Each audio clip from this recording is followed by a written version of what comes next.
ನಮಸ್ಕಾರ ಸ್ನೇಹಿತರೆ, study with MD ಕನ್ನಡಗೆ ನಿಮಗೆಲ್ಲ ಸ್ವಾಗತ. ಇಂದು ನಾವು ಕಂಪ್ಯೂಟರ್ ಚಾಪ್ಟರ್ 2 ಇನ್ಪುಟ್ ಮತ್ತು ಔಟ್ಪುಟ್ ಡಿವೈಸ್ ಕುರಿತು ಅತ್ಯಂತ ಮುಖ್ಯವಾದ MCQ ಪ್ರಶ್ನೆಗಳು ಮತ್ತು ಉತ್ತರಗಳನ್ನ ನೋಡೋಣ. ಈ ಪ್ರಶ್ನೆಗಳು VAO, KPSC, PDO, PSI, RRB, SSC ಸೇರಿದಂತೆ ಎಲ್ಲ ಸ್ಪರ್ಧಾತ್ಮಕ ಪರೀಕ್ಷೆಗಳಿಗೆ ತುಂಬ ಉಪಯುಕ್ತವಾಗಿದೆ. ಹಾಗಾಗಿ ವಿಡಿಯೋವನ್ನು ಕೊನೆವರೆಗೂ ನೋಡಿ. ಶುರು ಮಾಡೋದಕ್ಕಿಂತ ಮುಂಚೆ ಫ್ರೆಂಡ್ಸ್, ನಾನು ಹಿಂದಿನ ವಿಡಿಯೋದಲ್ಲಿ ಚಾಪ್ಟರ್ 1 ಕಂಪ್ಯೂಟರ್ ಚಾಪ್ಟರ್ 1 ಅದನ್ನು ವಿಡಿಯೋ ಮಾಡಿದ್ದೀನಿ, ಅದನ್ನು ನೋಡ್ಕೊಳ್ಳಿ. ಜಿಯೋಗ್ರಫಿ ಚಾಪ್ಟರ್ ವೈಸ್ ಅದು ವಿಡಿಯೋ ಮಾಡಿದ್ದೀನಿ, ಅದನ್ನು ನೋಡ್ಕೊಳ್ಳಿ. ಕೇಂದ್ರ ಸರ್ಕಾರದ ಪ್ರಮುಖ ಯೋಜನೆಗಳು, ಕರ್ನಾಟಕ ಸರ್ಕಾರದ ಪ್ರಮುಖ ಯೋಜನೆಗಳನ್ನ ಶಾರ್ಟ್ಸ್ ಮಾಡಿದ್ದೀನಿ. ಅಂದರೆ ಮುಖ್ಯವಾದ ಪ್ರಚಲಿತದಲ್ಲಿರುವಂಥವನ್ನ ಶಾರ್ಟ್ಸ್ ಮಾಡಿದ್ದೀನಿ ಫ್ರೆಂಡ್ಸ್. ಅವನು ಶಾರ್ಟ್ಸ್ಗಳನ್ನ ನೋಡಿ, ಅಂದರೆ ಡೇಟ್ಸು, ತಿಂಗಳು, ವರ್ಷ ಮೆನ್ಷನ್ ಮಾಡಿದ್ದೀನಿ. ಯೋಜನೆಗಳ ಆರಂಭವಾದ ವರ್ಷ ಮೆನ್ಷನ್ ಮಾಡಿದ್ದೀನಿ, ಅದನ್ನು ನೋಡ್ಕೊಳ್ಳಿ ಫ್ರೆಂಡ್ಸ್. ಮೊದಲನೇ ಕ್ವಶನ್, ಕಂಪ್ಯೂಟರ್ಗೆ ಅಕ್ಷರಗಳು, ಸಂಖ್ಯೆಗಳು ಮತ್ತು ಕಮಾಂಡ್ಗಳನ್ನು ನಮೂದಿಸಲು ಬಳಸುವ ಸಾಧನ ಯಾವುದು? Monitor, keyboard, printer, scanner. ಇದಕ್ಕೆ ಸರಿಯಾದ ಉತ್ತರ ಆಪ್ಷನ್ ಬಿ, ಕೀಬೋರ್ಡು. ಇದಕ್ಕೆ ಸರಿಯಾದ ಉತ್ತರ ಆಪ್ಷನ್ ಬಿ, ಕೀಬೋರ್ಡು. ಆಪ್ಷನ್ ಅಲ್ಲಿರುವಂಥವನು ಕೂಡ ನಾವು ಸ್ವಲ್ಪ ವಿವರಣೆನ ನೋಡೋಣ. ಮಾನಿಟರ್ ಇದು ಒಂದು ಔಟ್ಪುಟ್ ಡಿವೈಸ್. ಕಂಪ್ಯೂಟರ್ನ ಮಾಹಿತಿಯನ್ನು ಪರದೆಯ ಮೇಲೆ ತೋರಿಸುತ್ತದೆ.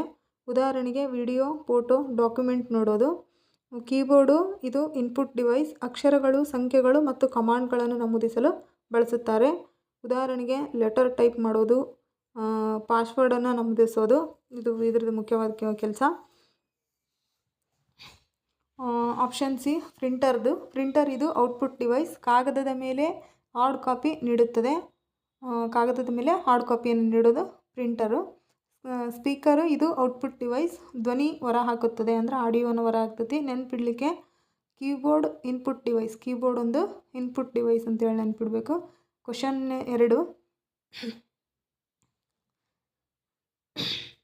2, ಕಂಪ್ಯೂಟರ್ನಲ್ಲಿ ಕರ್ಸರನ್ನು ಚಲಿಸಲು ಹೆಚ್ಚಾಗಿ ಬಳಸುವ ಸಾಧನ ಯಾವುದು? Mouse, scanner, floater, monitor. ಇದಕ್ಕೆ ಸರಿಯಾದ ಉತ್ತರ ಆಪ್ಷನ್ ಎ, ಮೌಸ್. ಕಂಪ್ಯೂಟರ್ನಲ್ಲಿ ಕರ್ಸರನ್ನು ಚಲಿಸಲು ಹೆಚ್ಚಾಗಿ ಬಳಸುವ ಸಾಧನ ಅಂದರೆ ಮೌಸು, ಆಪ್ಷನ್ ಎ. ಇದಕ್ಕೆ ಸರಿಯಾದ ಉತ್ತರ ಆಪ್ಷನ್ ಎ, ಮೌಸ್. ಸರಿಯಾದ ಉತ್ತರ ಮೌಸ್ ಇದು ಇನ್ಪುಟ್ ಹಾಗೂ ಫ್ಲೋಟಿಂಗ್ ಡಿವೈಸ್ ಅಂತ, ಪಾಯಿಂಟಿಂಗ್ ಡಿವೈಸ್ ಅಂತ ಕರಿತೀವಿ. ಇನ್ಪುಟ್ ಹಾಗೂ ಪಾಯಿಂಟಿಂಗ್ ಡಿವೈಸ್ ಅಂತ ಕರಿತೀವಿ. ಕರ್ಸರನ್ನು ಚಲಿಸಲು ಕ್ಲಿಕ್, ಡ್ರ್ಯಾಗ್, ಸೆಲೆಕ್ಟ್ ಮಾಡಲು ಬಳಸ್ತಾರೆ.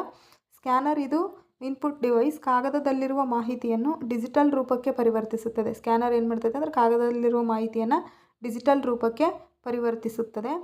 ಫ್ಲೋಟರ್ ಇದು ಔಟ್ಪುಟ್ ಡಿವೈಸ್. ದೊಡ್ಡ ನಕ್ಷೆ, ಇಂಜಿನಿಯರಿಂಗ್ ಡ್ರಾಯಿಂಗ್ ಮುದ್ರಿಸಲು ಬಳಸ್ತಾರೆ. ಇದನ್ನು ಫ್ಲೋಟರ್ನ ದೊಡ್ಡ ನಕ್ಷೆ ಅಥವಾ ಇಂಜಿನಿಯರಿಂಗ್ ಡ್ರಾಯಿಂಗ್ನಲ್ಲಿ ಮುದ್ರಿಸಲು ಬಳಸ್ತಾರೆ. ಮಾನಿಟರ್ ಇದು ಔಟ್ಪುಟ್ ಡಿವೈಸ್. ಮಾಹಿತಿಯನ್ನು ಪರದೆಯ ಮೇಲೆ ತೋರಿಸುತ್ತದೆ. ಮಾನಿಟರ್ ಏನು ಮಾಡ್ತದೆ ಅಂದರೆ ಮಾಹಿತಿಯನ್ನು ಪರದೆಯ ಮೇಲೆ ತೋರಿಸುತ್ತದೆ. ನೆನಪಿಡಿ, ಮೌಸ್ ಒಂದು ಪಾಯಿಂಟಿಂಗ್ ಡಿವೈಸ್ ಅಂತಲೂ ಕೂಡ ಕರೀತಾರೆ. 3ನೇ ಕ್ವಶನು, ಕಾಗದದಲ್ಲಿರುವ ಮಾಹಿತಿಯನ್ನು ಡಿಜಿಟಲ್ ರೂಪಕ್ಕೆ ಪರಿವರ್ತಿಸುವ ಸಾಧನ ಯಾವುದು? ಕಾಗದದಲ್ಲಿರುವ ಮಾಹಿತಿಯನ್ನು ಡಿಜಿಟಲ್ ರೂಪಕ್ಕೆ ಪರಿವರ್ತಿಸುವ ಸಾಧನ ಅಂತ ಕೇಳಿದರೆ ಇದಕ್ಕೆ ಸರಿಯಾದ ಉತ್ತರ ಪ್ರಿಂಟರು, ಸ್ಕ್ಯಾನರು, ಸ್ಪೀಕರು, ಪ್ರೊಜೆಕ್ಟರು. ಇದಕ್ಕೆ ಸರಿಯಾದ ಉತ್ತರ ಆಪ್ಷನ್ ಬಿ, ಸ್ಕ್ಯಾನರು. ಆಪ್ಷನಲ್ಲಿರುವಂಥದ್ದು ಎ, ಡಿಜಿಟಲ್ ಮಾಹಿತಿಯನ್ನು ಪೇಪರ್ ಮೇಲೆ ಮುದ್ರಿಸುತ್ತದೆ. ಸ್ಕ್ಯಾನರು ಪೇಪರ್ ಮೇಲಿರುವ ಮಾಹಿತಿ ಅಥವಾ ಫೋಟೋವನ್ನು ಡಿಜಿಟಲ್ ಫೈಲ್ ಆಗಿ ಪರಿವರ್ತಿಸುತ್ತದೆ. ಸ್ಪೀಕರು ಆಡಿಯೋ ಔಟ್ಪುಟ್ ನೀಡ್ತತಿ. ಸ್ಪೀಕರ್ ಏನು ಮಾಡ್ತದೆ ಅಂದರೆ ಆಡಿಯೋ ಔಟ್ಪುಟ್ ನೀಡ್ತತಿ. ಪ್ರಾಜೆಕ್ಟರು ಕಂಪ್ಯೂಟರ್ನ ಮಾಹಿತಿಯನ್ನು ದೊಡ್ಡ ಪರದೆಯ ಮೇಲೆ ತೋರಿಸುತ್ತದೆ. ನೆನಪಿಡಿ, ಸ್ಕ್ಯಾನರ್ ಪೇಪರ್ ಆಗಿರುವಂಥದ್ದನ್ನ ಡಿಜಿಟಲ್ ಫೈಲ್ ಆಗಿ ಪರಿವರ್ತಿಸೋದು ಯಾವುದಂದ್ರೆ ಸ್ಕ್ಯಾನರು.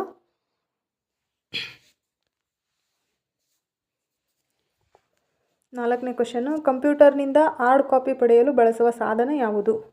Monitor, printer, mouse, keyboard. ಇದಕ್ಕೆ ಸರಿಯಾದ ಉತ್ತರ option B, printer. Hard copy ಪಡೀಲಿಕ್ಕೆ ನಾವು ಬಳಸೋ ಸಾಧನ ಯಾವುದಂದ್ರೆ printer, option B.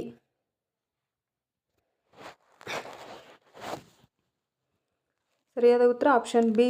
Monitor soft ಕಾಪಿಯನ್ನು ತೋರಿಸ್ತದೆ. ಪ್ರಿಂಟರ್ ಹಾರ್ಡ್ ಕಾಪಿ ಕೊಟ್ಟರೆ ಮಾನಿಟರು ಸಾಫ್ಟ್ ಕಾಪಿಯನ್ನು ತೋರಿಸ್ತತಿ. ಪ್ರಿಂಟರ್ ಹಾರ್ಡ್ ಕಾಪಿಯನ್ನು ತೋರಿಸ್ತತಿ. ಮೌಸು ಕರ್ಸರನ್ನು ನಿಯಂತ್ರಿಸುವ input device. Mouse input device. Keyboard typing ಮಾಡಲು ಬಳಸುವ ಇನ್ಪುಟ್ ಡಿವೈಸು. ನೆನಪಿಡಿ, ಮಾನಿಟರು ಸಾಫ್ಟ್ ಕಾಪಿಯನ್ನು ಕೊಟ್ಟರೆ ಪ್ರಿಂಟರು ಹಾರ್ಡ್ ಕಾಪಿಯನ್ನು ಕೊಡ್ತೈತಿ. 5ನೇ ಕ್ವಶನು, ಕೆಳಗಿನವುಗಳಲ್ಲಿ ಯಾವುದು ಔಟ್ಪುಟ್ ಡಿವೈಸ್ ಆಗಿದೆ? Joystick, microphone, speaker, scanner. Output device ಇದರಲ್ಲಿ ಯಾವುದು ಅಂದರೆ ಇವು ಮೂರು ಒಂಥರ ಐತೆ, ಒಂದು ಮಾತ್ರ ಬೇರೆ ಇದೆ. ಅದು ಯಾವುದಂದರೆ option C speaker. Output device speaker. Joystick, microphone, scanner input. ಇದು ಜಾಯ್ಸ್ಟಿಕ್ಕು, ಇದು ಇನ್ಪುಟ್ ಡಿವೈಸು. ಮುಖ್ಯವಾಗಿ ಗೇಮ್ಸ್ ಆಡಲು ಬಳಸ್ತಾರೆ. ಮೈಕ್ರೋಫೋನ್ ಇದು ಕೂಡ ಇನ್ಪುಟ್ ಡಿವೈಸು. ಧ್ವನಿಯನ್ನು ಕಂಪ್ಯೂಟರ್ಗೆ ದಾಖಲಿಸುತ್ತದೆ. ಸ್ಪೀಕರು ಇದು ಔಟ್ಪುಟ್ ಡಿವೈಸ್, ಧ್ವನಿಯನ್ನು ಬಳಕೆದಾರರಿಗೆ ಕೇಳಿಸುತ್ತದೆ. ಸ್ಕ್ಯಾನರು ಇದು ಇನ್ಪುಟ್ ಡಿವೈಸ್, ದಾಖಲೆಗಳನ್ನು ಡಿಜಿಟಲ್ ರೂಪಕ್ಕೆ ಪರಿವರ್ತಿಸುತ್ತದೆ. ನೆನಪಿಡಿ, ಇನ್ಪುಟ್ ಡಿವೈಸ್ ಯಾವ್ಯಾವಂದ್ರೆ keyboard, mouse, scanner, microphone, joystick. Output device ಅಂದರೆ monitor, printer, speaker. Output device monitor, printer, speaker. Webcam ಮುಖ್ಯವಾಗಿ ಯಾವುದಕ್ಕೆ ಬಳಸಲಾಗುತ್ತದೆ? Video calling, printing, scanning, storage. ಇದಕ್ಕೆ ಸರಿಯಾದ ಉತ್ತರ ಆಪ್ಷನ್ ಎ ವಿಡಿಯೋ ಕಾಲಿಂಗ್. ವೆಬ್ಕ್ಯಾಮನ್ನು ಮುಖ್ಯವಾಗಿ ವಿಡಿಯೋ ಕಾಲಿಂಗಿಗೆ ಬಳಸ್ತೀವಿ. ಆಪ್ಷನ್ ಎ ಸರಿಯಾದ ಉತ್ತರ. ವೆಬ್ಕ್ಯಾಮ್ನ ಮುಖ್ಯ ಕೆಲಸ ಅಂದರೆ ಚಿತ್ರ ಮತ್ತು ವಿಡಿಯೋವನ್ನು ಸೆರೆ ಹಿಡಿಯೋದು ವೆಬ್ಕ್ಯಾಮ್ನ ಮುಖ್ಯ ಕೆಲಸ. ಇದು online meeting, video call, online ಕ್ಲಾಸಸ್ಗಳಲ್ಲಿ ವೆಬ್ಕ್ಯಾಮ್ನ ಬಳಸ್ತಾರೆ.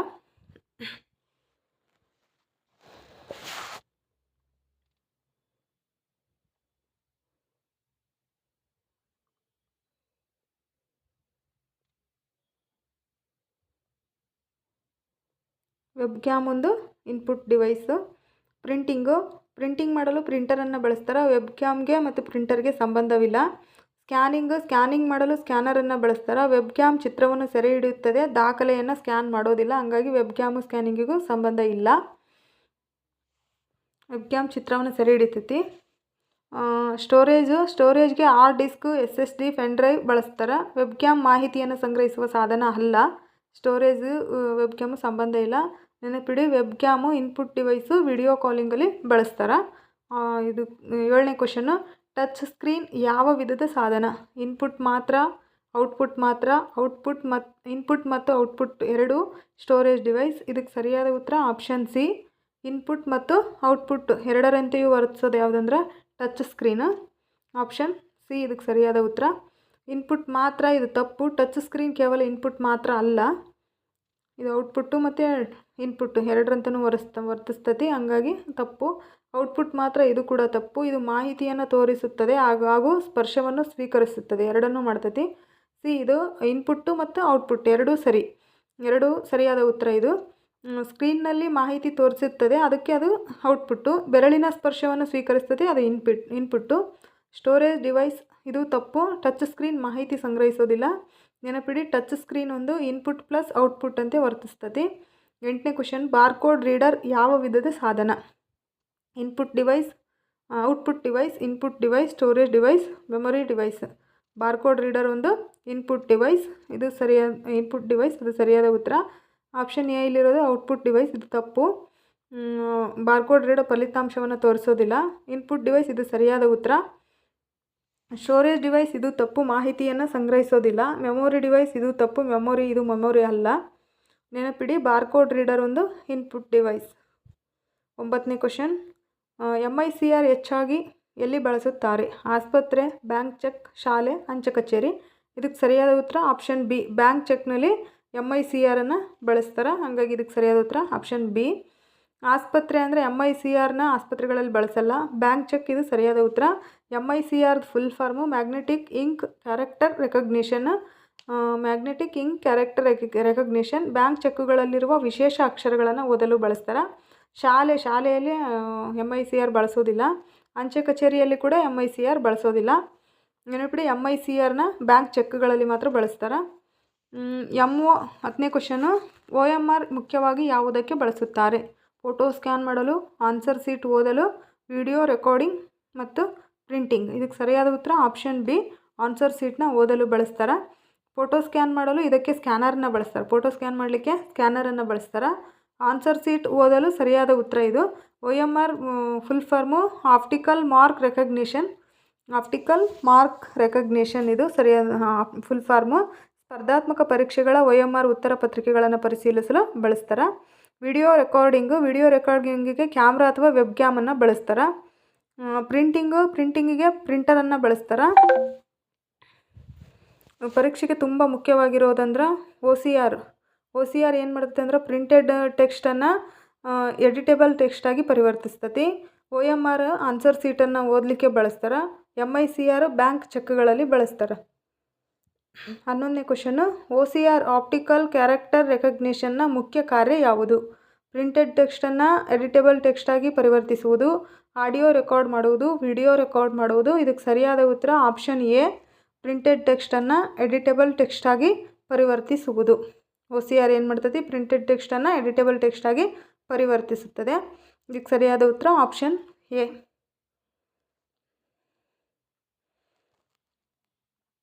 ಸರಿಯಾದ ಉತ್ತರ ಆಪ್ಷನ್ ಎ, ಪ್ರಿಂಟೆಡ್ ಟೆಕ್ಸ್ಟನ್ನು ಎಡಿಟೇಬಲ್ ಟೆಕ್ಸ್ಟಾಗಿ ಪರಿವರ್ತಿಸ್ತತಿ. OCR full form optical character recognition.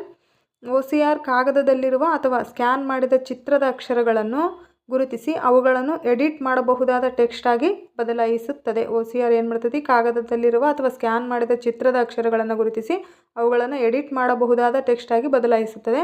ಉದಾಹರಣೆಗೆ, ಒಂದು ಪುಸ್ತಕದ ಪುಟವನ್ನು ಸ್ಕ್ಯಾನರ್ ಮೂಲಕ ಸ್ಕ್ಯಾನ್ ಮಾಡಿದರೆ ಅದು ಇಮೇಜ್ ಆಗಿರುತ್ತದೆ. ಆ ಇಮೇಜ್ ಅನ್ನು OCR ಮೂಲಕ MS ವರ್ಡ್ನಲ್ಲಿ ಎಡಿಟ್ ಮಾಡಬಹುದಾದ ಟೆಕ್ಸ್ಟಾಗಿ ಬದಲಾಯಿಸಬಹುದು.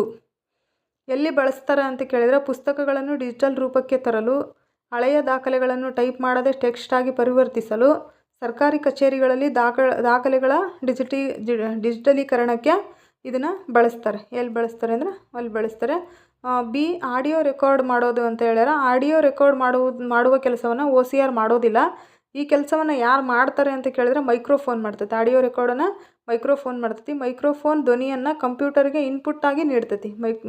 ಉದಾಹರಣೆಗೆ YouTube voice recording, online meeting, voice note ಇದೆಲ್ಲ. ವಿಡಿಯೋ ರೆಕಾರ್ಡ್ ಮಾಡೋದು ಅಂದರೆ ವಿಡಿಯೋ ರೆಕಾರ್ಡ್ ಮಾಡುವ ಕೆಲಸವನ್ನು OCR ಮಾಡೋದಿಲ್ಲ. ಈ ಕೆಲಸವನ್ನು ಯಾರು ಮಾಡ್ತಾರೆ ಅಂತ ಕೇಳಿದ್ರೆ web cam, digital camera, mobile ಕ್ಯಾಮ್ರಾಗಳು ವಿಡಿಯೋ ರೆಕಾರ್ಡ್ನ ಮಾಡ್ತವೆ.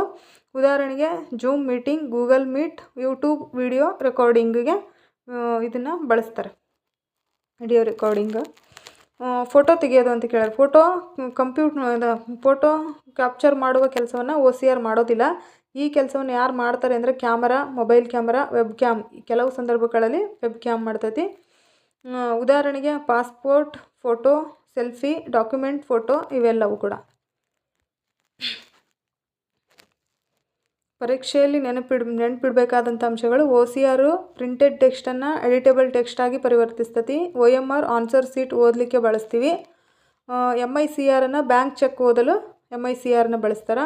ಸ್ಕ್ಯಾನರ್ ಪೇಪರ್ ಇರೋದನ್ನ ಡಿಜಿಟಲ್ ಇಮೇಜಾಗಿ ಪರಿವರ್ತಿಸ್ತೈತಿ. ಅಂದರೆ ಇದು ಡಿಜಿಟಲ್ ಸ್ಕ್ಯಾನರ್ ಏನು ಮಾಡ್ತದೆ ಅಂದರೆ ಪೇಪರಲ್ಲಿರೋದನ್ನ ಡಿಜಿಟಲ್ ಇಮೇಜಾಗಿ ಪರಿವರ್ತಿಸ್ತೈತಿ. ಮೈಕ್ರೋಫೋನ್ ಆಡಿಯೋ ಇನ್ಪುಟ್ಟನ್ನು ಕಂಪ್ಯೂಟರ್ಗೆ ಕೊಡ್ತೈತಿ. ವೆಬ್ ಕ್ಯಾಮು ವಿಡಿಯೋ ಇನ್ಪುಟ್ಟು. ವೆಬ್ ಕ್ಯಾಮ್ ಅಂದರೆ ವಿಡಿಯೋ ಇನ್ಪುಟ್ಟು. 12ನೇ ಕ್ವಶನ್, ಫ್ಲೋಟರ್ ಹೆಚ್ಚಾಗಿ ಯಾರಿಂದ ಬಳಸಲಾಗುತ್ತದೆ? Engineer, teachers, doctors, lawyers. ಇದಕ್ಕೆ ಸರಿಯಾದ ಉತ್ತರ ಆಪ್ಷನ್ ಎ. ಫ್ಲೋಟರ್ನ ಹೆಚ್ಚಾಗಿ ಯಾರಿಂದ ಬಳಸಲಾಗುತ್ತದೆ ಅಂತ ಕೇಳಿದ್ರೆ ಇದಕ್ಕೆ ಸರಿಯಾದ ಉತ್ತರ ಆಪ್ಷನ್ ಎ.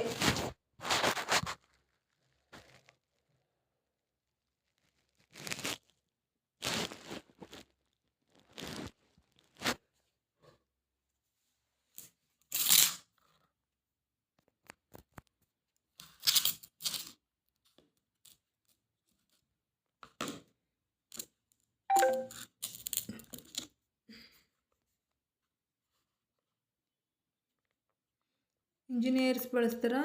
ಫ್ಲೋಟರ್ ಒಂದು ಔಟ್ಪುಟ್ ಡಿವೈಸು.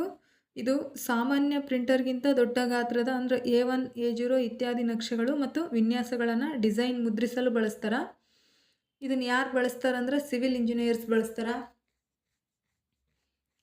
ಇದ್ರ ಸಾಮಾನ್ಯ ಗಾತ್ರ ದೊಡ್ಡ ಗಾತ್ರ ಅಂತ ಹೇಳ್ತಾರೆ. ಇದನ್ನು ಯಾರು ಬಳಸ್ತಾರೆ ಅಂದರೆ ಸಿವಿಲ್ ಇಂಜಿನಿಯರ್ಸು, ಮೆಕ್ಯಾನಿಕಲ್ ಇಂಜಿನಿಯರ್ಸು, ಆರ್ಕಿಟೆಕ್ಚರ್ಸು ಮತ್ತು ಸರ್ವೆ ಡಿಪಾರ್ಟ್ಮೆಂಟಲ್ಲಿ ಇದನ್ನು ಬಳಸ್ತಾರೆ. ಕನ್ಸ್ಟ್ರಕ್ಷನ್ ಕಂಪನೀಸ್ ಅದರಲ್ಲಿ ಎಲ್ಲ ಇದನ್ನು ಬಳಸೋರು ಇಂಜಿನಿಯರ್ ಕ್ಷೇತ್ರದಲ್ಲೇ ಜಾಸ್ತಿ ಬಳಸ್ತಾರೆ. ಉದಾಹರಣೆಗೆ ಮನೆಯ ನಕ್ಷೆ, ರಸ್ತೆ ನಕ್ಷೆ, ವಿದ್ಯುತ್ ವಿನ್ಯಾಸ, ಬ್ರಿಡ್ಜ್ ಡಿಸೈನ್ ಮಾಡಲಿಕ್ಕೆ ಇಲ್ಲೆಲ್ಲ ಕೂಡ ಬಳಸ್ತಾರೆ. ಗಮನಿಸಿ, ಫ್ಲೋಟರ್ ದೊಡ್ಡ ಗಾತ್ರದ ಹೆಚ್ಚು ನಿಖರವಾದ ಮುದ್ರಣ. ಫ್ಲೋಟರ್ ಅಂದರೆ ದೊಡ್ಡ ಗಾತ್ರದ ಮತ್ತು ಹೆಚ್ಚು ಇದು ಟೀಚರ್ಸು ಸಾಮಾನ್ಯವಾಗಿ ಪ್ಲೋಟರ್ ಬಳಸೋದಿಲ್ಲ. ಟೀಚರ್ಸ್ ಹೆಚ್ಚಾಗಿ ಬಳಸುವ ಸಾಧನ ಅಂದರೆ ಲ್ಯಾಪ್ಟಾಪು, ಪ್ರಾಜೆಕ್ಟರ್, ಪ್ರಿಂಟರನ್ನು ಬಳಸ್ತಾರೆ. ಮತ್ತು ಸ್ಮಾರ್ಟ್ ಬೋರ್ಡನ್ನು ಟೀಚರ್ಸ್ ಬಳಸ್ತಾರೆ. ಉದಾಹರಣೆಗೆ ಪಾಠ ಬೋಧನೆ, ಪಿ ಪಿ ಟಿ ತೋರಿಸುವುದು, ಪ್ರಶ್ನೆ ಪತ್ರಿಕೆನ. ಡಾಕ್ಟರ್ಸ್ ರೋಗಿಗಳನ್ನು ಪರೀಕ್ಷಿಸಲು ವಿವಿಧ ವೈದ್ಯಕೀಯ ಸಾಧನಗಳನ್ನು ಬಳಸ್ತಾರೆ. ಉದಾಹರಣೆಗೆ ECG machine, x ray machine, MRI scanner, ultrasound ಮಷಿನನ್ನು ಡಾಕ್ಟರ್ಸ್ಗಳು ಬಳಸ್ತಾರೆ. ಪ್ಲೋಟರನ್ನು ಬಳಸೋದಿಲ್ಲ. ಲಾಯರ್ಸ್ ಹೆಚ್ಚಾಗಿ ಬಳಸುವ ಸಾಧನಗಳಂದ್ರೆ ಕಂಪ್ಯೂಟರು, ಪ್ರಿಂಟರು, ಸ್ಕ್ಯಾನರು. ಲಾಯರ್ಸ್ಗಳು ಹೆಚ್ಚಾಗಿ ಬಳಸುವ ಸಾಧನ. ಪ್ಲೋಟರ್ನ ಬಳಸೋದಿಲ್ಲ. ಫೋಟೋ ಕ್ಯಾಪ್ಚರ್ನ ಬಳಸ್ತಾರೆ ಅವರು. ಇವರು ದೊಡ್ಡ ಇಂಜಿನಿಯರಿಂಗ್ ಪರೀಕ್ಷೆಗೆ ಮುಖ್ಯ ಅಂಶಗಳಂದ್ರೆ ಪ್ಲೋಟರು ಔಟ್ಪುಟ್ ಡಿವೈಸು.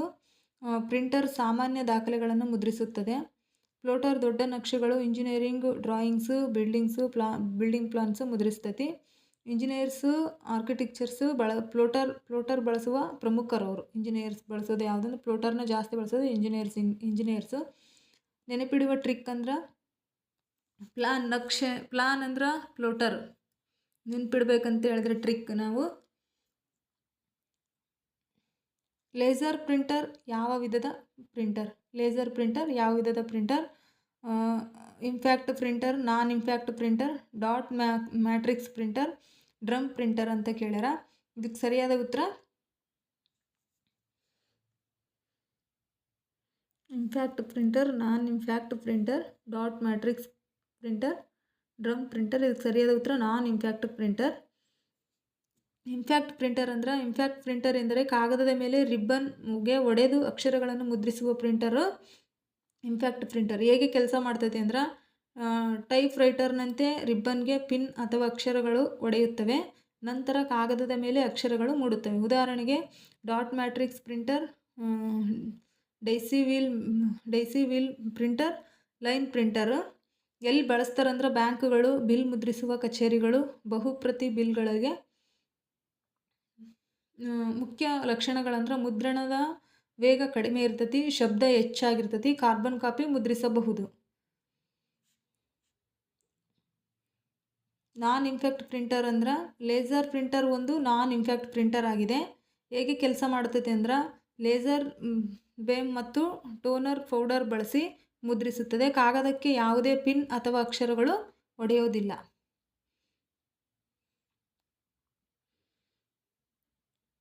ಉದಾಹರಣೆಗೆ ಲೇಸರ್ ಪ್ರಿಂಟರ್, ಇಂಕ್ಜೆಟ್ ಪ್ರಿಂಟರ್ ಮತ್ತು thermal printer non impact ಪ್ರಿಂಟರ್ಗೆ ಉದಾಹರಣೆಗಳವು.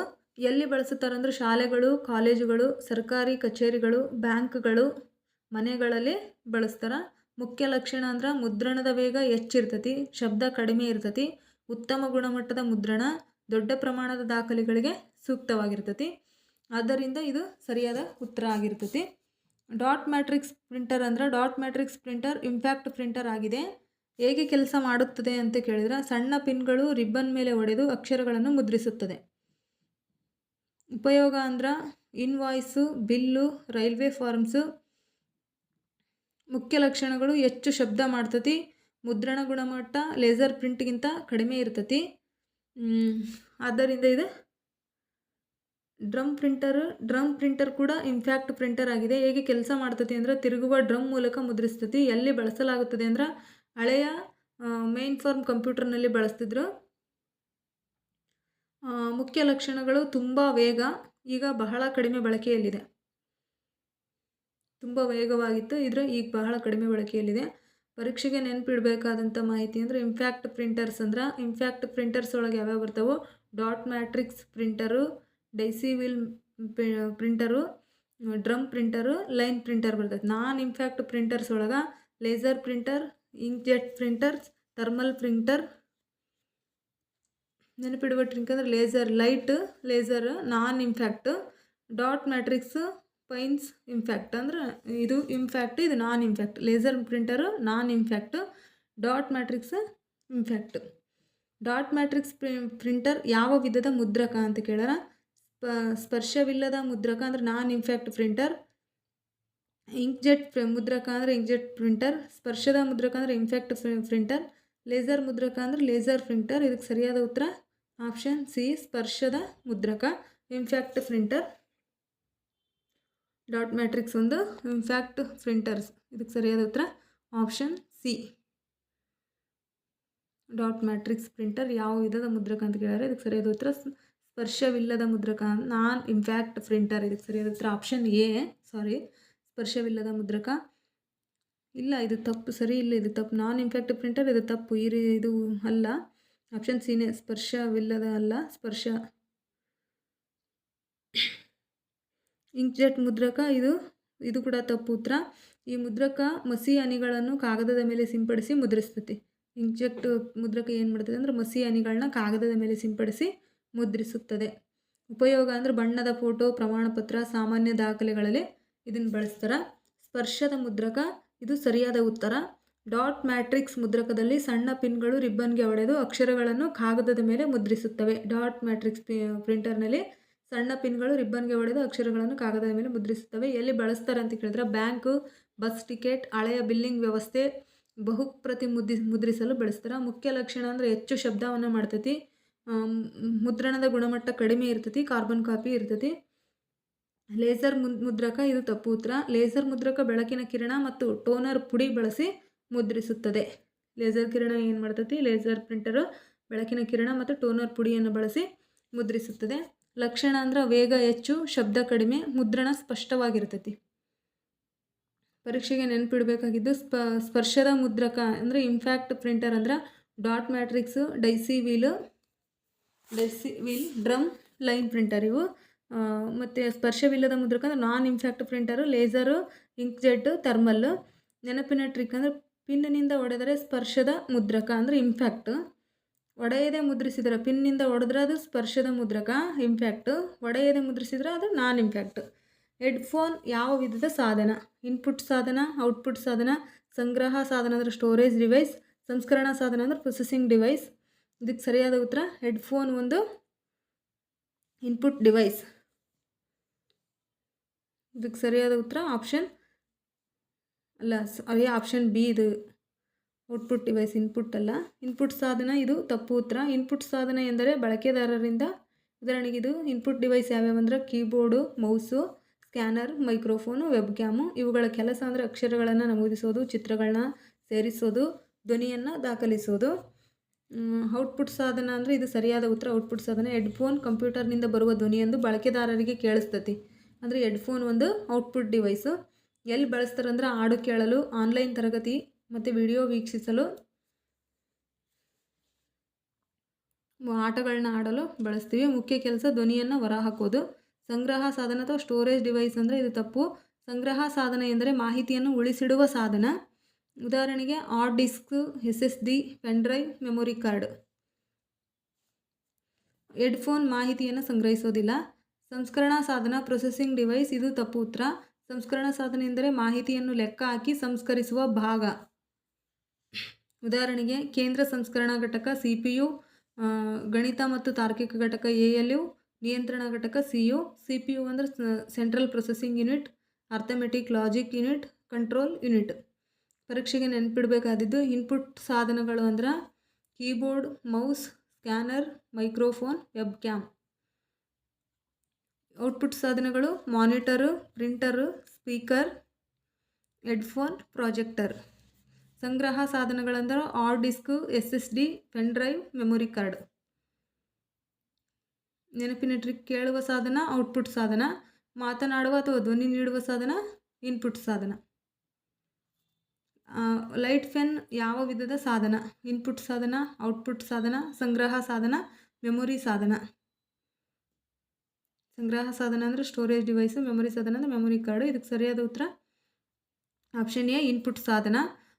Light ಪೆನ್ನಿನಂತಿರುವ ಒಂದು ಸಾಧನ. ಇದರ ಮೂಲಕ ಪರದೆಯ ಮೇಲಿರುವ ವಸ್ತುಗಳನ್ನು ಆಯ್ಕೆ ಚಿತ್ರ ಬಿಡಿಸೋದು, ಸೂಚಿಸೋದು ಮಾಡಬಹುದು. ಇದನ್ನು ಎಲ್ಲಿ ಬಳಸ್ತಾರೆ ಅಂದರೆ ಲೈಟ್ ಪೆನ್ನನ್ನು ಚಿತ್ರ ಬಿಡಿಸುವ ಕೆಲಸ, ವಿನ್ಯಾಸ ತಯಾರಿಸುವುದು, ಹಳೆಯ ಕಂಪ್ಯೂಟರ್ ವ್ಯವಸ್ಥೆಗಳಲ್ಲಿ, ಕೆಲವು ಶಿಕ್ಷಣ ಮತ್ತು ಕೈಗಾರಿಕೆ ವ್ಯವಸ್ಥೆಗಳಲ್ಲಿ ಕೂಡ ಲೈಟ್ ಪೆನ್ನನ್ನು ಬಳಸ್ತಾರೆ. ಮುಖ್ಯ ಕೆಲಸ ಏನಂದ್ರೆ ಬಳಕೆದಾರರಿಂದ ಮಾಹಿತಿ ಅಥವಾ ಆಯ್ಕೆಯನ್ನು ಕಂಪ್ಯೂಟರ್ಗೆ ನೀಡೋದು ಇದ್ರದ್ದು ಮುಖ್ಯ ಕೆಲಸ. ಔಟ್ಪುಟ್ ಸಾಧನ ಇದು ತಪ್ಪು. ಔಟ್ಪುಟ್ ಸಾಧನೆ ಎಂದರೆ ಕಂಪ್ಯೂಟರ್ನಿಂದ ಬಂದ ಮಾಹಿತಿಯನ್ನು ಬಳಕೆದಾರರಿಗೆ ತೋರಿಸುವ ಅಥವಾ ಕೇಳಿಸುವ ಸಾಧನ ಆಗಿರಬೇಕು. ಉದಾಹರಣೆಗೆ monitor, printer, speaker, headphone, projector. Light pen ಯಾವುದೇ ಮಾಹಿತಿಯನ್ನು ತೋರಿಸೋದಿಲ್ಲ. ಸಂಗ್ರಹ ಸಾಧನ ಅಂದರೆ ಇದು ತಪ್ಪು. ಸಂಗ್ರಹ ಸಾಧನ ಅಂದರೆ ಮಾಹಿತಿಯನ್ನು ಉಳಿಸಿಡುವ ಸಾಧನ. ಉದಾಹರಣೆಗೆ hard disk, SSD, pen drive, memory card. Light pen ಯಾವುದೇ ಮಾಹಿತಿಯನ್ನು ಸಂಗ್ರಹಿಸುವುದಿಲ್ಲ. ಮೆಮೊರಿ ಸಾಧನ ಇದು ತಪ್ಪು ಉತ್ತರ. ಮೆಮೊರಿ ಸಾಧನಗಳು ತಾತ್ಕಾಲಿಕ ಅಥವಾ ಶಾಶ್ವತವಾಗಿ ಮಾಹಿತಿಯನ್ನು ಸಂಗ್ರಹಿಸುತ್ತವೆ. ಉದಾಹರಣೆಗೆ RAM, ROM, cache memory. RAM ಅಂದರೆ ರ್ಯಾಂಡಮ್ ಎಕ್ಸೆಸ್ ಮೆಮೊರಿ, ರೋಮ್ ಅಂದರೆ ರೀಡ್ ಓನ್ಲಿ ಮೆಮೊರಿ.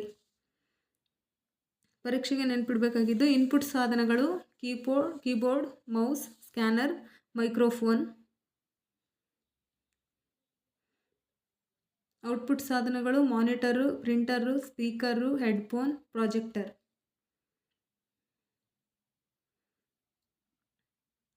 ಪೆನ್ ಅಂದರೆ ಬರೆಯುವುದು, ಆಯ್ಕೆ ಮಾಡುವುದು, ಇನ್ಪುಟ್ ಡಿವೈಸ್.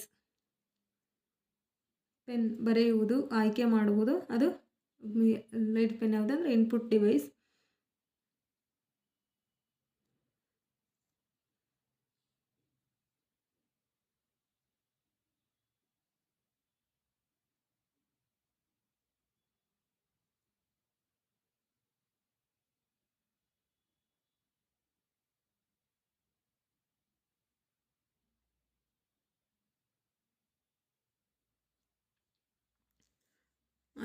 ಇದು ಕ್ವಶನ್ನು. ಸ್ಮಾರ್ಟ್ ಕಾರ್ಡ್ ರೀಡರ್ ಯಾವ ವಿಧದ ಸಾಧನ? ಇನ್ಪುಟ್ ಸಾಧನ, ಔಟ್ಪುಟ್ ಸಾಧನ, ಸಂಸ್ಕರಣಾ ಸಾಧನ, ಸಂಗ್ರಹ ಸಾಧನ. ಸಂಸ್ಕರಣಾ ಸಾಧನ ಅಂದರೆ ಪ್ರೊಸೆಸಿಂಗ್ ಡಿವೈಸು, ಸಂಗ್ರಹ ಸಾಧನ ಅಂದರೆ ಸ್ಟೋರೇಜ್ ಡಿವೈಸು. ಇದಕ್ಕೆ ಸರಿಯಾದ ಉತ್ತರ ಇನ್ಪುಟ್ ಸಾಧನ. ಇದಕ್ಕೆ ಸರಿಯಾದ ಉತ್ತರ ಆಪ್ಷನ್ ಎ, ಇನ್ಪುಟ್ ಸಾಧನ. ಸ್ಮಾರ್ಟ್ ಕಾರ್ಡ್ ರೀಡರ್ ಎನ್ನುವುದು ಸ್ಮಾರ್ಟ್ ಕಾರ್ಡಿನಲ್ಲಿರುವ ಮಾಹಿತಿಯನ್ನು ಓದಿ ಕಂಪ್ಯೂಟರ್ಗೆ ಕಳಿಸುವ ಸಾಧನ. ಹಾಗಾಗಿ ಇದು ಇನ್ಪುಟ್ ಸಾಧನ. ಎಲ್ಲಿ ಬಳಸ್ತಾರೆ ಅಂದರೆ ATM, ಬ್ಯಾಂಕ್ಗಳು, ಸರ್ಕಾರಿ ಕಚೇರಿಗಳು, ಕಚೇರಿಗಳ ಪ್ರವೇಶ ವ್ಯವಸ್ಥೆ, ಇಲ್ಲೆಲ್ಲ ಬಳಸ್ತಾರೆ. ಗುರುತಿನ ಚೀಟಿಯಲ್ಲಿ ಕೂಡ ಬಳಸ್ತಾರೆ. ಮುಖ್ಯ ಕೆಲಸ ಅಂದರೆ ಕಾರ್ಡಿನಲ್ಲಿರುವ ಮಾಹಿತಿಯನ್ನು ಓದಿ ಕಂಪ್ಯೂಟರ್ಗೆ ನೀಡುವುದು. ಗಮನಿಸಿ, ಇದು ಮಾಹಿತಿಯನ್ನು ಓದುತ್ತದೆ, ಆದ್ದರಿಂದ ಇದು ಇನ್ಪುಟ್ ಸಾಧನ. ಔಟ್ಪುಟ್ ಸಾಧನ ಇದು ತಪ್ಪು. ಔಟ್ಪುಟ್ ಸಾಧನ ಎಂದರೆ ಕಂಪ್ಯೂಟರ್ನಿಂದ ಬಂದ ಮಾಹಿತಿಯನ್ನು ಬಳಕೆದಾರರಿಗೆ ತೋರಿಸುವ ಅಥವಾ ಕೇಳಿಸುವ ಸಾಧನವಾಗಿರಬೇಕು. ಉದಾಹರಣೆಗೆ ಮಾನಿಟರು, ಪ್ರಿಂಟರು, ಸ್ಪೀಕರು, ಪ್ರಾಜೆಕ್ಟರು.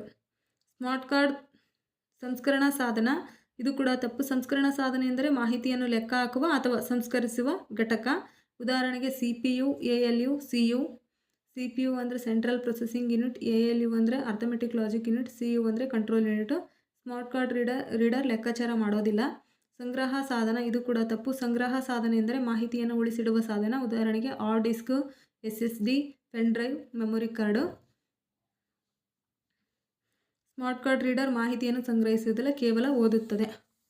ಪರೀಕ್ಷೆಗೆ ನೆನಪಿಡಬೇಕಾಗಿದ್ದು ಕಾರ್ಡ್ ಕೋಡ್ ಓದುವ ಎಲ್ಲ ಸಾಧನಗಳು ಸಾಮಾನ್ಯವಾಗಿ ಇನ್ಪುಟ್ ಸಾಧನಗಳಾಗಿರ್ತವೆ. Barcode reader, QR code scanner, smart card reader, MICR, OCR ಇವೆಲ್ಲವೂ ಕೂಡ ಇನ್ಪುಟ್ ಸಾಧನಗಳಾಗಿರ್ತವೆ. OMR ಇವೆಲ್ಲ ಕೂಡ ಇನ್ಪುಟ್ ಸಾಧನಗಳು. ನೆನಪಿನ ಟ್ರಿಕ್ ಅಂದರೆ ಓದುವ ಅಂದರೆ ರೀಡರು, ಸ್ಕ್ಯಾನು ಸಾಧನ, ಇವು ಇನ್ಪುಟ್ ಸಾಧನಗಳು. ಓದಲಿಕ್ಕೆ, ಸ್ಕ್ಯಾನ್ ಮಾಡಲಿಕ್ಕೆ ಬಳಸ್ತೀವಿ ಅಂದರೆ ಅದು ಇನ್ಪುಟ್ ಸಾಧನಗಳಾಗಿರ್ತವೆ. ಪ್ರಾಜೆಕ್ಟರ್ ಯಾವ ವಿಧದ ಸಾಧನ? ಪ್ರಾಜೆಕ್ಟರ್ ಯಾವ ವಿಧದ ಸಾಧನ? ಇನ್ಪುಟ್ ಸಾಧನ, ಔಟ್ಪುಟ್ ಸಾಧನ, ಸಂಗ್ರಹ ಸಾಧನ, ಮೆಮೊರಿ ಸಾಧನ. ಸಂಗ್ರಹ ಸಾಧನ ಅಂದರೆ ಸ್ಟೋರೇಜ್ ಡಿವೈಸ್, ಮೆಮೊರಿ ಸಾಧನ ಮೆಮೊರಿ ಡಿವೈಸೇ. ಇದಕ್ಕೆ ಸರಿಯಾದ ಉತ್ತರ ಆಪ್ಷನ್ ಬಿ, ಔಟ್ಪುಟ್ ಸಾಧನ. ಇನ್ಪುಟ್ ಸಾಧನ ಇದು ತಪ್ಪು. ಇನ್ಪುಟ್ ಸಾಧನ ಎಂದರೆ ಬಳಕೆದಾರರಿಂದ ಮಾಹಿತಿಯನ್ನು ಕಂಪ್ಯೂಟರ್ಗೆ ನೀಡಿದರೆ ಅದು ಇನ್ಪುಟ್ ಸಾಧನ. ಉದಾಹರಣೆಗೆ keyboard, mouse, scanner, microphone, web cam ಇವೆಲ್ಲವೂ ಕೂಡ ಇನ್ಪುಟ್ ಡಿವೈಸ್ಗಳಿವು. ಪ್ರಾಜೆಕ್ಟರ್ ಯಾವುದೇ ಮಾಹಿತಿಯನ್ನು ಕಂಪ್ಯೂಟರ್ಗೆ ಕಳಿಸೋದಿಲ್ಲ, ಹಾಗಾಗಿ ಅದು ಔಟ್ಪುಟ್ ಸಾಧನ ಆಗಿರ್ತೈತಿ. ಔಟ್ಪುಟ್ ಸಾಧನ ಸರಿಯಾದ ಉತ್ತರ. ಪ್ರಾಜೆಕ್ಟರ್ ಕಂಪ್ಯೂಟರ್ನಲ್ಲಿರುವ ಚಿತ್ರ, ವಿಡಿಯೋ, ಪಠ್ಯ ಮತ್ತು ಪ್ರಸ್ತುತಿಯನ್ನು ದೊಡ್ಡ ಪರದೆ ಅಥವಾ ಗೋಡೆಯ ಮೇಲೆ ಪ್ರದರ್ಶಿಸುತ್ತದೆ, ಅದಕ್ಕಾಗಿ ಅದು ಔಟ್ಪುಟ್ ಸಾಧನ. ಎಲ್ಲಿ ಬಳಸ್ತಾರೆ ಅಂದರೆ ಶಾಲೆ ಮತ್ತು ಕಾಲೇಜು, ಕಚೇರಿ ಸಭೆಗಳು, ತರಬೇತಿ ಕಾರ್ಯಕ್ರಮಗಳು, ಸಿನಿಮಾ ಪ್ರದರ್ಶನ, ಸಮ್ಮೇಳನಗಳು, ಇಲ್ಲೆಲ್ಲ ಕೂಡ ಪ್ರಾಜೆಕ್ಟರ್ನ ಬಳಸ್ತಾರೆ. ಉದಾಹರಣೆಗೆ ಶಿಕ್ಷಕರು ಪವರ್ ಪಾಯಿಂಟ್ ಪಾಠವನ್ನು ಇಡೀ ತರಗತಿಗೆ ತೋರಿಸಲು ಪ್ರಾಜೆಕ್ಟರನ್ನು ಬಳಸ್ತಾರೆ. ಗಮನಿಸಿ, ಪ್ರಾಜೆಕ್ಟರ್ ಮಾಹಿತಿಯನ್ನು ಹೊರಗೆ ತೋರಿಸುತ್ತದೆ, ಆದ್ದರಿಂದ ಇದು ಔಟ್ಪುಟ್ ಸಾಧನವಾಗಿರ್ತೈತಿ. ಪ್ರಾಜೆಕ್ಟರು ಮಾಹಿತಿಯನ್ನು ಹೊರಗೆ ತೋರಿಸ್ತೈತೆ, ಅದಕ್ಕೆ ಔಟ್ಪುಟ್ ಸಾಧನ. ಸಂಗ್ರಹ ಸಾಧನ ಇದು ತಪ್ಪು. ಸಂಗ್ರಹ ಸಾಧನೆ ಅಂದರೆ ಮಾಹಿತಿಯನ್ನು ಉಳಿಸಿಡುವ ಸಾಧನ ಆಗಿರಬೇಕು. ಉದಾಹರಣೆಗೆ hard disk, SSD, pen drive, memory card. Projector ಯಾವುದೇ ಮಾಹಿತಿಯನ್ನು ಉಳಿಸಿಡೋದಿಲ್ಲ, ಹಾಗಾಗಿ ಅದು ತಪ್ಪು. ಮೆಮೊರಿ ಸಾಧನ ಇದು ಕೂಡ ತಪ್ಪು. ಮೆಮೊರಿ ಸಾಧನೆ ಅಂದರೆ ತಾತ್ಕಾಲಿಕ ಅಥವಾ ಶಾಶ್ವತವಾಗಿ ಮಾಹಿತಿಯನ್ನು ಸಂಗ್ರಹಿಸುವ ಭಾಗ ಆಗಿರಬೇಕು. ಉದಾಹರಣೆಗೆ RAM, ROM, cache memory. Projector memory ಸಾಧನವಲ್ಲ. Projector memory ಸಾಧನವಲ್ಲ.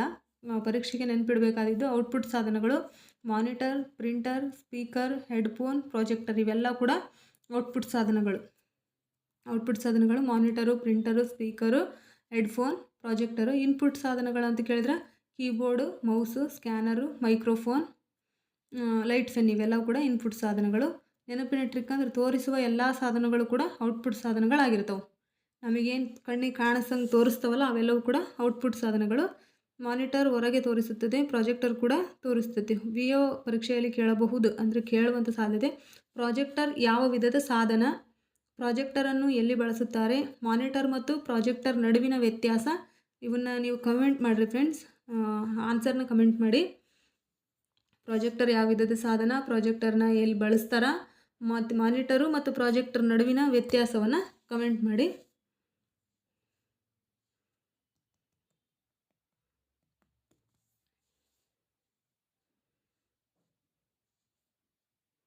ವ್ಯತ್ಯಾಸ ಮಾನಿಟರು ಮತ್ತು ಪ್ರಾಜೆಕ್ಟರ್ ವ್ಯತ್ಯಾಸ ಇಲ್ಲಿ ನೋಡೋಣ. ಮಾನಿಟರ್ ಅಂದರೆ ಒಬ್ಬ ಬಳಕೆದಾರರಿಗೆ ಪರದೆಯಲ್ಲಿ ತೋರಿಸ್ತೈತಿ. ಒಬ್ಬ ಬಳಕೆದಾರರಿಗೆ ಮಾತ್ರ ತೋರಿಸಿದ್ರೆ ಅದು ಮಾನಿಟರ್. ಪ್ರಾಜೆಕ್ಟರ್ ಸ್ಪೀಕರ್ನ ಮುಖ್ಯ ಕೆಲಸ ಯಾವುದು? ಸ್ಪೀಕರ್ನ ಮುಖ್ಯ ಕೆಲಸ ಯಾವುದು ಅಂದರೆ ಧ್ವನಿಯನ್ನು ಹೊರಹಾಕುವುದು, ಮಾಹಿತಿಯನ್ನು ಸಂಗ್ರಹಿಸುವುದು, ದಾಖಲೆಗಳನ್ನು ಸ್ಕ್ಯಾನ್ ಮಾಡೋದು. ಇದಕ್ಕೆ ಸರಿಯಾದ ಉತ್ತರ ಆಪ್ಷನ್ ಎ, ಧ್ವನಿಯನ್ನು ಹೊರಹಾಕುವುದು ಸ್ಪೀಕರ್ದ ಕೆಲಸ. ಸ್ಪೀಕರ್ ಒಂದು ಔಟ್ಪುಟ್ ಸಾಧನ. ಕಂಪ್ಯೂಟರ್ ಅಥವಾ ಮೊಬೈಲ್ನಲ್ಲಿರುವ ಧ್ವನಿಯನ್ನು ನಮಗೆ ಕೇಳಿಸುವುದು ಇದರ ಮುಖ್ಯ ಕೆಲಸ. ಎಲ್ಲಿ ಬಳಸ್ತಾರೆ ಅಂದರೆ ಹಾಡು ಕೇಳಲು, ಸಿನಿಮಾ ನೋಡಲು, ಯೂಟ್ಯೂಬ್ ವಿಡಿಯೋ ನೋಡಲು, ಆನ್ಲೈನ್ ಕ್ಲಾಸಸ್ ಕೇಳಲು, ವಿಡಿಯೋ ಕಾನ್ಫರೆನ್ಸಲ್ಲೇ ಬಳಸ್ತಾರೆ. ಸ್ಪೀಕರನ್ನು ಎಲ್ಲೆಲ್ಲಿ ಬಳಸ್ತಾರೆ ಅಂದರೆ ಗೇಮ್ಸ್ ಆಡಲಿಕ್ಕೆ ಬಳಸ್ತಾರೆ. ಉದಾಹರಣೆಗೆ ನೀವು ಯೂಟ್ಯೂಬ್ನಲ್ಲಿ ಒಂದು ಪಾಠವನ್ನು ನೋಡುತ್ತಿದ್ದೀರಿ, ಆ ಪಾಠದ ಧ್ವನಿ ನಿಮಗೆ ಕೇಳಿಸುತ್ತಿದ್ದರೆ ಅದು ಸ್ಪೀಕರ್ನ ಮೂಲಕ ಆಗಿರ್ತದೆ. ಮುಖ್ಯ ವಿಷಯ ಅಂದರೆ ಸ್ಪೀಕರ್ ಧ್ವನಿಯನ್ನು ಹೊರಹಾಕುತ್ತದೆ, ಅದು ಧ್ವನಿಯನ್ನು ರೆಕಾರ್ಡ್ ಮಾಡೋದಿಲ್ಲ. ಮಾಹಿತಿಯನ್ನು ಸಂಗ್ರಹಿಸೋದು ಇದು ತಪ್ಪು. ಮಾಹಿತಿಯನ್ನು ಸಂಗ್ರಹಿಸುವ ಕೆಲಸವನ್ನು ಸ್ಟೋರೇಜ್ ಡಿವೈಸ್ ಮಾಡ್ತೈತಿ. ಉದಾಹರಣೆಗೆ hard disk, SSD, pen drive, memory card. Speaker ಯಾವುದೇ ಮಾಹಿತಿಯನ್ನು ಉಳಿಸೋದಿಲ್ಲ. ದಾಖಲೆಗಳನ್ನು ಸ್ಕ್ಯಾನ್ ಮಾಡೋದು ಇದು ತಪ್ಪು. ದಾಖಲೆಗಳನ್ನು ಸ್ಕ್ಯಾನ್ ಮಾಡುವ ಕೆಲಸವನ್ನು ಸ್ಕ್ಯಾನರ್ ಮಾಡ್ತೈತಿ. ಉದಾಹರಣೆಗೆ ಆಧಾರ್ ಕಾರ್ಡ್ ಸ್ಕ್ಯಾನ್, ಅಂಕಪಟ್ಟಿ scan, photo scan. Scanner scan ಮಾಡೋದಿಲ್ಲ, ಸ್ಪೀಕರ್ ಸ್ಕ್ಯಾನ್ ಮಾಡೋದಿಲ್ಲ. ಮಾಹಿತಿಯನ್ನು ನಮೂದಿಸುವುದು ಇದು ತಪ್ಪು. ಮಾಹಿತಿಯನ್ನು ಕಂಪ್ಯೂಟರ್ಗೆ ನಮೂದಿಸುವ ಕೆಲಸವನ್ನು ಇನ್ಪುಟ್ ಡಿವೈಸ್ ಮಾಡುತ್ತವೆ. ಉದಾಹರಣೆಗೆ keyboard, mouse, scanner, microphone. Speaker ಯಾವುದೇ ಮಾಹಿತಿಯನ್ನು ಕಂಪ್ಯೂಟರ್ಗೆ ಕಳಿಸೋದಿಲ್ಲ. ಪರೀಕ್ಷೆಗೆ ನೆನಪಿಡಲಿಕ್ಕೆ ಧ್ವನಿಗೆ ಸಂಬಂಧಿಸಿದ ಸಾಧನಗಳು. ಸ್ಪೀಕರ್ನ ಕೆಲಸ ಧ್ವನಿಯನ್ನು ಕೇಳಿಸೋದು, ವಿಧ ಔಟ್ಪುಟ್ ಡಿವೈಸ್. ಮೈಕ್ರೋಫೋನ್ ಕೆಲಸ ಧ್ವನಿಯನ್ನು ದಾಖಲಿಸಿ ಕಂಪ್ಯೂಟರ್ಗೆ ಕಳಿಸುವುದು, ಇದು ಇನ್ಪುಟ್ ಡಿವೈಸ್. ನೆನಪಿನ ಟ್ರಿಕ್ ಅಂದರೆ ಸ್ಪೀಕರು ಕೇಳುವುದು ಔಟ್ಪುಟ್ಟು, ಮೈಕ್ರೋಫೋನ್ ಮಾತನಾಡುವುದು, ಧ್ವನಿ ದಾಖಲಿಸುವುದು input. Speaker output, microphone input. VO ಪರೀಕ್ಷೆಯಲ್ಲಿ ಕೇಳಬಹುದು ಅಂತೇಳಿ ಕ್ವಶನನ್ನು ಹಾಕಿದ್ದೀನಿ. ಸ್ಪೀಕರ್ ಯಾವ ವಿಧದ ಸಾಧನ? ಸ್ಪೀಕರ್ನ ಮುಖ್ಯ ಕೆಲಸ ಏನು? ಸ್ಪೀಕರ್ ಮತ್ತು ಮೈಕ್ರೋಫೋನ್ ನಡುವಿನ ವ್ಯತ್ಯಾಸವೇನು? ಇದಕ್ಕೆ ನೀವು ಕಮೆಂಟ್ ಮಾಡಿರಿ. ಸ್ಪೀಕರ್ ಧ್ವನಿಯನ್ನು ಹೊರಹಾಕುತ್ತದೆ, ಮೈಕ್ರೋಫೋನ್ ಧ್ವನಿಯನ್ನು ಕಂಪ್ಯೂಟರ್ ಒಳಗೆ ಕಳುಹಿಸುತ್ತದೆ. ಇದ್ರದ್ದು ವ್ಯತ್ಯಾಸ ಇದು ನಾನು ಇಲ್ಲೇ ಕೊಟ್ಟಿದ್ದೀನಿ, ಆದರೂ ನೀವು ಕಮೆಂಟ್ ಮಾಡಿ. ಟ್ರ್ಯಾಕ್ ಬಾಲ್ ಯಾವ ವಿಧದ ಸಾಧನ? ಇನ್ಪುಟ್ ಸಾಧನ, ಔಟ್ಪುಟ್ ಸಾಧನ, ಸಂಗ್ರಹ ಸಾಧನ, ಮೆಮೊರಿ ಸಾಧನ. ಸಂಗ್ರಹ ಸಾಧನ ಅಂದರೆ ಸ್ಟೋರೇಜ್. ಇದು ಸರಿಯಾದ ಉತ್ತರ ಆಪ್ಷನ್ ಎ, ಇನ್ಪುಟ್ ಸಾಧನ. ಟ್ರ್ಯಾಕ್ ಬಾಲ್ ಎನ್ನುವುದು ಮೌಸ್ನ ಒಂದು ವಿಧ. ಇದರಲ್ಲಿ ಮೌಸ್ನಂತೆ ಇಡೀ ಸಾಧನವನ್ನು ಚಲಿಸುವುದಿಲ್ಲ. ಅದರ ಮೇಲಿರುವ ಚೆಂಡನ್ನು ಬೆರಳಿನಿಂದ ತಿರುಗಿಸಿ ಪರದೆಯ ಮೇಲಿನ ಕರ್ಸರನ್ನು ಚಲಿಸಲಾಗುತ್ತದೆ. ಇದು ಮೌಸ್ನ ಒಂದು ವಿಧ. ಎಲ್ಲಿ ಬಳಸ್ತಾರೆ ಅಂದರೆ ಬ್ಯಾಂಕ್ಗಳಲ್ಲಿ, ಕೈಗಾರಿಕೆಗಳಲ್ಲಿ, ವಿನ್ಯಾಸ ಮಾಡುವ ಸ್ಥಳಗಳಲ್ಲಿ, ಕಡಿಮೆ ಜಾಗ ಇರುವ ಕಚೇರಿಗಳಲ್ಲಿ, ಕೆಲವು ವೈದ್ಯಕೀಯ ಸಾಧನಗಳಲ್ಲಿ ಕೂಡ ಬಳಸ್ತಾರೆ. ಮುಖ್ಯ ಕೆಲಸ ಅಂದ್ರೆ ಕರ್ಸರನ್ನು ಚಲಿಸುವುದು, ವಸ್ತುಗಳನ್ನು ಆಯ್ಕೆ ಮಾಡುವುದು, ಕ್ಲಿಕ್ ಮಾಡುವುದು. ಗಮನಿಸಿ, ಮಾಹಿತಿಯನ್ನು ಕಂಪ್ಯೂಟರ್ಗೆ ಕಳಿಸುವುದರಿಂದ ಇದು ಇನ್ಪುಟ್ ಡಿವೈಸ್ ಆಗಿರ್ತೈತಿ. ಔಟ್ಪುಟ್ ಸಾಧನಗಳು ಕಂಪ್ಯೂಟರ್ನಿಂದ ಬಂದ ಮಾಹಿತಿಯನ್ನು ಬಳಕೆದಾರರಿಗೆ ತೋರಿಸುತ್ತವೆ ಅಥವಾ ಕೇಳಿಸುತ್ತವೆ. ಉದಾಹರಣೆಗೆ monitor, printer, speaker, headphone, projector. Track ball ಯಾವುದೇ ಮಾಹಿತಿಯನ್ನು ತೋರಿಸುವುದಿಲ್ಲ. ಸಂಗ್ರಹ ಸಾಧನ ಇದು ತಪ್ಪು ಉತ್ತರ. ಸಂಗ್ರಹ ಸಾಧನಗಳು ಮಾಹಿತಿಯನ್ನು ಉಳಿಸಿಡುತ್ತವೆ. ಉದಾಹರಣೆಗೆ hard disk, SSD, pen drive, memory. Track ball ಯಾವುದೇ ಮಾಹಿತಿಯನ್ನು ಸಂಗ್ರಹಿಸುವುದಿಲ್ಲ. ಮೆಮೊರಿ ಸಾಧನ ಇದು ಕೂಡ ತಪ್ಪು. ಮೆಮೊರಿ ಸಾಧನಗಳು ತಾತ್ಕಾಲಿಕ ಅಥವಾ ಶಾಶ್ವತವಾಗಿ ಮಾಹಿತಿಯನ್ನು ಸಂಗ್ರಹಿಸುತ್ತವೆ. ಉದಾಹರಣೆಗೆ RAM, ROM, cache memory. Track ball memory ಸಾಧನವಲ್ಲ. ಪರೀಕ್ಷೆಗೆ ನೆನಪಿಡಲಿಕ್ಕೆ ಕರ್ಸರ್ ಚಲಿಸುವ ಸಾಧನಗಳು ಪಾಯಿಂಟಿಂಗ್ ಡಿವೈಸ್ ಅಂದರೆ mouse, track ball, touch pad, light pen ಇವೆಲ್ಲವೂ ಕೂಡ ಹೌದು. ಪಾಯಿಂಟಿಂಗ್ ಅಂದರೆ ಇವೆಲ್ಲವೂ ಇನ್ಪುಟ್ ಸಾಧನಗಳಾಗಿರ್ತವೆ. ಮೌಸ್ ಮತ್ತು ಟ್ರ್ಯಾಕ್ ಬಾಲ್ ನಡುವಿನ ವ್ಯತ್ಯಾಸ ಅಂತ ನೋಡಿದ್ರೆ ಮೌಸು ಇಡೀ ಸಾಧನವನ್ನು ಮೇಜಿನ ಮೇಲೆ ಚಲಿಸಬೇಕು, ಹೆಚ್ಚು ಜಾಗ ಬೇಕಾಗ್ತತಿ. ಟ್ರ್ಯಾಕ್ ಬಾಲ್ ಸಾಧನವನ್ನು ಚಲಿಸಬೇಕಾಗಿಲ್ಲ, ಮೇಲಿರುವ ಚೆಂಡನ್ನು ಮಾತ್ರ ತಿರುಗಿಸಿದರೆ ಸಾಕು, ಕಡಿಮೆ ಜಾಗದಲ್ಲಿಯೂ ಕೂಡ ಬಳಸಬಹುದು. ನೆನಪಿನ ಟ್ರಿಕ್ಕು, ಬಾಲ್ ತಿರುಗಿಸಿದರೆ track ball, output device. VO ಪರೀಕ್ಷೆಯಲ್ಲಿ ಕೇಳಬಹುದು ಅಂತೇಳಿ ಒಂದು ಕ್ವಶನ್ ಹಾಕಿದ್ದೀನಿ, ನೋಡಿ ಕಮೆಂಟ್ ಮಾಡಿ. ಟ್ರ್ಯಾಕ್ ಬಾಲ್ ಯಾವ ವಿಧದ ಸಾಧನ? ಟ್ರ್ಯಾಕ್ ಬಾಲ್ ಮತ್ತು ಮೌಸ್ನ ನಡುವಿನ ವ್ಯತ್ಯಾಸ. ಕೆಳಗಿನವುಗಳಲ್ಲಿ ಪಾಯಿಂಟಿಂಗ್ ಡಿವೈಸ್ ಯಾವುದು ಅಂತೇಳಿ ಕಮೆಂಟ್ ಮಾಡಿ. ಟಚ್ ಪ್ಯಾಡ್ ಹೆಚ್ಚಾಗಿ ಎಲ್ಲಿ ಕಂಡು ಬರುತ್ತದೆ? Desktop computer, laptop, printer, scanner. Touch pad ಹೆಚ್ಚಾಗಿ ಎಲ್ಲಿ ಕಂಡು ಬರುತ್ತದೆ ಅಂತ ಕೇಳಿದ್ರೆ ಡೆಸ್ಕ್ಟಾಪ್. ಇದಕ್ಕೆ ಸರಿಯಾದ ಉತ್ತರ option B, laptop. A desktop computer, ಇದು ತಪ್ಪು. ಡೆಸ್ಕ್ಟಾಪ್ ಕಂಪ್ಯೂಟರ್ನಲ್ಲಿ ಸಾಮಾನ್ಯವಾಗಿ ಟಚ್ ಪ್ಯಾಡ್ ಇರೋದಿಲ್ಲ, ಅದರ ಬದಲಿಗೆ ಏನು ಬಳಸುತ್ತಾರೆ ಅಂದರೆ ಮೌಸ್ನ ಬಳಸ್ತಾರೆ. ಏಕೆ ಅಂತ ಕೇಳಿದರೆ ಡೆಸ್ಕ್ಟಾಪ್ನಲ್ಲಿ ಪ್ರತ್ಯೇಕ ಮೌಸನ್ನು ಸಂಪರ್ಕಿಸಿ ಬಳಸುತ್ತಾರೆ. ಲ್ಯಾಪ್ಟಾಪ್ ಇದು ಸರಿಯಾದ ಉತ್ತರ. ಟಚ್ ಪ್ಯಾಡ್ ಎನ್ನುವುದು ಲ್ಯಾಪ್ಟಾಪ್ನಲ್ಲಿರುವ ಮೌಸ್ಗೆ ಪರ್ಯಾಯವಾದ ಇನ್ಪುಟ್ ಸಾಧನ. ಇದರಲ್ಲಿ ಬೆರಳನ್ನು ಚಲಿಸಿದರೆ ಪರದೆಯ ಮೇಲಿರುವ ಕರ್ಸರ್ ಚಲಿಸುತ್ತದೆ. ಇದರ ಮೂಲಕ ಏನು ಮಾಡಬಹುದು ಅಂತ ಕೇಳಿದ್ರೆ ಕರ್ಸರ್ ಚಲಿಸೋದು, ಆಯ್ಕೆ ಮಾಡೋದು, ಕ್ಲಿಕ್ ಮಾಡೋದು, ಡಬಲ್ ಕ್ಲಿಕ್ ಮಾಡೋದು, ಸ್ಕ್ರೋಲ್ ಮಾಡೋದು ಕೂಡ ಮಾಡ್ಬೋದು. ಉದಾಹರಣೆಗೆ ಪ್ರಯಾಣದಲ್ಲಿರುವಾಗ ಮೌಸ್ ಇಲ್ಲದಿದ್ದರೂ ಲ್ಯಾಪ್ಟಾಪನ್ನು ಸುಲಭವಾಗಿ ಬಳಸಬಹುದು. ಗಮನಿಸಿ, ಟಚ್ ಪ್ಯಾಡ್ ಒಂದು ಇನ್ಪುಟ್ ಸಾಧನವಾಗಿರ್ತೈತಿ. ಪ್ರಿಂಟರು, ಇದು ತಪ್ಪು ಉತ್ತರ. ಪ್ರಿಂಟರ್ನ ಕೆಲಸ ದಾಖಲೆಗಳನ್ನು ಕಾಗದದ ಮೇಲೆ ಮುದ್ರಿಸೋದು. ಪ್ರಿಂಟರ್ನಲ್ಲಿ ಟಚ್ ಪ್ಯಾಡ್ ಇರೋದಿಲ್ಲ. ಸ್ಕ್ಯಾನರ್, ಇದು ತಪ್ಪು ಉತ್ತರ. ಸ್ಕ್ಯಾನರ್ನ ಕೆಲಸ ಕಾಗದದಲ್ಲಿರುವ ಮಾಹಿತಿಯನ್ನು ಡಿಜಿಟಲ್ ರೂಪಕ್ಕೆ ಪರಿವರ್ತಿಸುವುದು. ಸ್ಕ್ಯಾನರ್ನಲ್ಲಿ ಟಚ್ ಪ್ಯಾಡ್ ಇರೋದಿಲ್ಲ. ಪರೀಕ್ಷೆಗೆ ನೆನಪಿಡಬೇಕಾಗಿರೋದು ಮೌಸ್ಗೆ ಪರ್ಯಾಯವಾಗಿ ಬಳಸುವ ಸಾಧನಗಳು ಯಾವ್ಯಾವು ಅಂತ ಕೇಳಿದ್ರೆ touch pad, track ball, light pen ಇವೆಲ್ಲವೂ ಕೂಡ ಇನ್ಪುಟ್ಟು. ಮೌಸ್ ಮತ್ತು ಟಚ್ ಪ್ಯಾಡ್ ನಡುವಿನ ವ್ಯತ್ಯಾಸ ಕೇಳಿದ್ರೆ ಮೌಸು ಪ್ರತ್ಯೇಕ ಸಾಧನ, ಇದು ತಂತಿ ಅಥವಾ ವೈರ್ಲೆಸ್ ಮೂಲಕ ಸಂಪರ್ಕಿಸಬೇಕು. ಇದು ಟಚ್ ಪ್ಯಾಡ್ ಅಂದರೆ ಲ್ಯಾಪ್ಟಾಪ್ನಲ್ಲೇ ಅಳವಡಿಸಿರುತ್ತದೆ, ಪ್ರತ್ಯೇಕವಾಗಿ ಸಂಪರ್ಕಿಸುವ ಅಗತ್ಯ ಇರೋದಿಲ್ಲ. ಬೆರಳಿನಿಂದ ಕರ್ಸರ್ ಚಲಿಸಬಹುದು. ನೆನಪಿನ trick, laptop touch pad, desktop mouse. ಲ್ಯಾಪ್ಟಾಪಲ್ಲಿ ಟಚ್ ಪ್ಯಾಡ್ ಇದ್ದರೆ ಡೆಸ್ಕ್ಟಾಪಲ್ಲಿ ಮೌಸ್ ಇರ್ತದೆ. ಪರೀಕ್ಷೆಯಲ್ಲಿ ಕೇಳಬಹುದಾದಂಥ ಕ್ವಶನ್ಗಳು, ಟಚ್ ಪ್ಯಾಡ್ ಯಾವ ವಿಧದ ಸಾಧನ? ಟಚ್ ಪ್ಯಾಡ್ ಹೆಚ್ಚಾಗಿ ಎಲ್ಲಿ ಕಂಡುಬರುತ್ತದೆ? ಮೌಸ್ ಮತ್ತು ಟಚ್ ಪ್ಯಾಡ್ನ ನಡುವಿನ ವ್ಯತ್ಯಾಸವೇನು? ಇವಕ್ಕೆ ನಿಮ್ಮ ಆನ್ಸರ್ನ ಕಮೆಂಟ್ ಮಾಡಿ. ನೆಕ್ಸ್ಟ್ ಕ್ವಶನ್, ಕೀಬೋರ್ಡ್ನಲ್ಲಿ ಕಾರ್ಯಕೀಲಿಗಳು ಎಷ್ಟು ಇರುತ್ತವೆ? 10, 12, 14.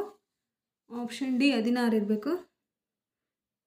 ಇದಕ್ಕೆ ಸರಿಯಾದ ಉತ್ತರ ಆಪ್ಷನ್ ಬಿ, 12 ಕೀಸ್ ಇರ್ತವೆ ಕೀಬೋರ್ಡ್ನಲ್ಲಿ. ಅಂದರೆ ಫಂಕ್ಷನ್ ಕೀ ಕೇಳಿದರೆ ಕೀಬೋರ್ಡ್ನಲ್ಲಿ ಕಾರ್ಯಕೀಲಿಗಳನ್ನು ಫಂಕ್ಷನ್ ಕೀಸ್ ಎಷ್ಟು ಇರ್ತವೆ ಅಂತ ಕೇಳಿದರೆ ಇದಕ್ಕೆ ಸರಿಯಾದ ಉತ್ತರ ಆಪ್ಷನ್ 12. ಬಿ 10 ಅಂತ ಕೇಳ್ಯಾರ. ಇದು ಕೀಬೋರ್ಡ್ನಲ್ಲಿ 10 ಕಾರ್ಯಕೀಲಿಗಳು ಇರೋದಿಲ್ಲ. ಸಾಮಾನ್ಯವಾಗಿ F1 ರಿಂದ F12ವರೆಗೂ ಒಟ್ಟು 12 ಕಾರ್ಯಕೀಲಿಗಳು ಇರ್ತವೆ.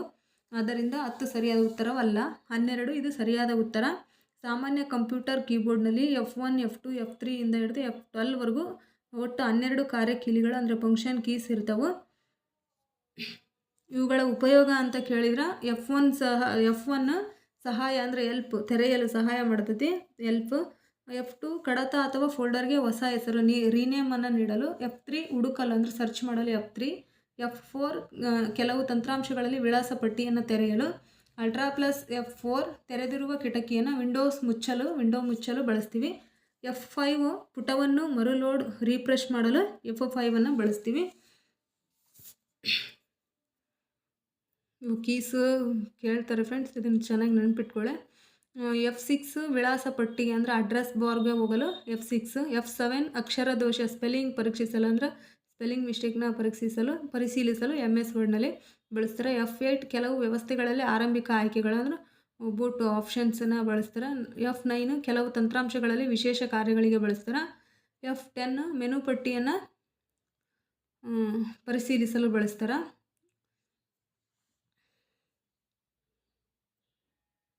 F10 ಮೆನು ಪಟ್ಟಿಯನ್ನು ಸಕ್ರಿಯಗೊಳಿಸಲು ಮೆನು ಬಾರ್ ಓಪನ್ ಮಾಡಲಿಕ್ಕೆ ಬಳಸ್ತೀವಿ. F11 ಪೂರ್ಣ ಪರದೆ ಅಂದರೆ ಫುಲ್ ಸ್ಕ್ರೀನನ್ನು ನೋಡಲು ಬಳಸ್ತೀವಿ. F12 MS ವರ್ಡ್ನಲ್ಲಿ ಸೇವ್ ಆ್ಯಸ್ ಮಾಡಲು ಬಳಸ್ತೀವಿ. ಗಮನಿಸಿ, ಎಲ್ಲ ತಂತ್ರಾಂಶಗಳಲ್ಲಿ ಒಂದೇ ರೀತಿಯ ಕೆಲಸ ಮಾಡೋದಿಲ್ಲ. 14 ಇದು ತಪ್ಪು. ಸಾಮಾನ್ಯ ಕೀಬೋರ್ಡ್ನಲ್ಲಿ 14 ಕೀಲಿಗಳು ಇರೋದಿಲ್ಲ. ಕೆಲವು ವಿಶೇಷ ಕೀಬೋರ್ಡ್ಗಳಲ್ಲಿ ಹೆಚ್ಚುವರಿ ಕೀಲಿಗಳು ಇರಬಹುದು, ಆದರೆ ಪರೀಕ್ಷೆಯಲ್ಲಿ ಕೇಳೋದು ಸಾಮಾನ್ಯ ಕೀಬೋರ್ಡ್ ಮಾತ್ರ. 16 ಇದು ತಪ್ಪು. ಸಾಮಾನ್ಯ ಕೀಬೋರ್ಡ್ನಲ್ಲಿ 16 ಕೀಲಿಗಳು ಇರೋದಿಲ್ಲ. ಪರೀಕ್ಷೆಗೆ ನೆನಪಿಡಬೇಕಾದ ಉತ್ತರ 12. ಕರೆಕ್ಟು. ಫಂಕ್ಷನ್ಸ್ಗೆ ಎಷ್ಟಿದೆ ಅಂದರೆ 12. ಪ್ರಮುಖ ಕಾರ್ಯಕೀಲಿಗಳು F1 ಸಹಾಯ, F2 ಹೊಸ ಹೆಸರು ರೀನೇಮ್, F5 ಮರುಲೋಡ್ ರೀಫ್ರೆಶ್, F11 ಸಂಪೂರ್ಣ ಪರದೆ full screen, ultra plus F4 ಕಿಟಕಿ ಮುಚ್ಚುವುದು. ನೆನಪಿನ ಟ್ರಿಕ್, F1 ರಿಂದ F12 ವರೆಗೂ ಒಟ್ಟು 12 ಕಾರ್ಯಕೀಲಿಗಳಿವೆ. ಪರೀಕ್ಷೆಯಲ್ಲಿ ಕೇಳಬಹುದಾದಂಥ ಪ್ರಶ್ನೆಗಳು, ಕೀಬೋರ್ಡ್ನಲ್ಲಿ ಎಷ್ಟು ಫಂಕ್ಷನ್ಸ್ ಕೀ ಇವೆ? F1 ಕೀಲಿಯ ಕೆಲಸ ಏನು?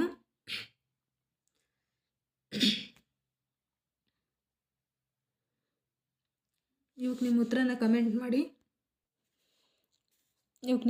ಕಮೆಂಟ್ ಮಾಡಿ. ಕೀಬೋರ್ಡ್ನಲ್ಲಿ ಎಷ್ಟಿದಾವು ಅಂತ. ಕೀಬೋರ್ಡ್ನಲ್ಲಿ ಎಷ್ಟು ಫಂಕ್ಷನ್ಸ್ ಕೀ ಇವೆ ಅಂದರೆ, 1 F1 ಕೀಲಿಯ ಕೆಲಸ ಏನು, F2 ಕೆಲಸ ಏನು, F5 ಕೀಲಿಯ ಕೆಲಸ ಏನು, F11 ಕೀಲಿಯ ಕೆಲಸ ಏನು, ಅವನ್ನೆಲ್ಲ ನೀವು ಕಮೆಂಟ್ ಮಾಡಿರಿ. QR ಕೋಡನ್ನು ಓದಲು ಯಾವ ಸಾಧನವನ್ನು ಬಳಸುತ್ತಾರೆ?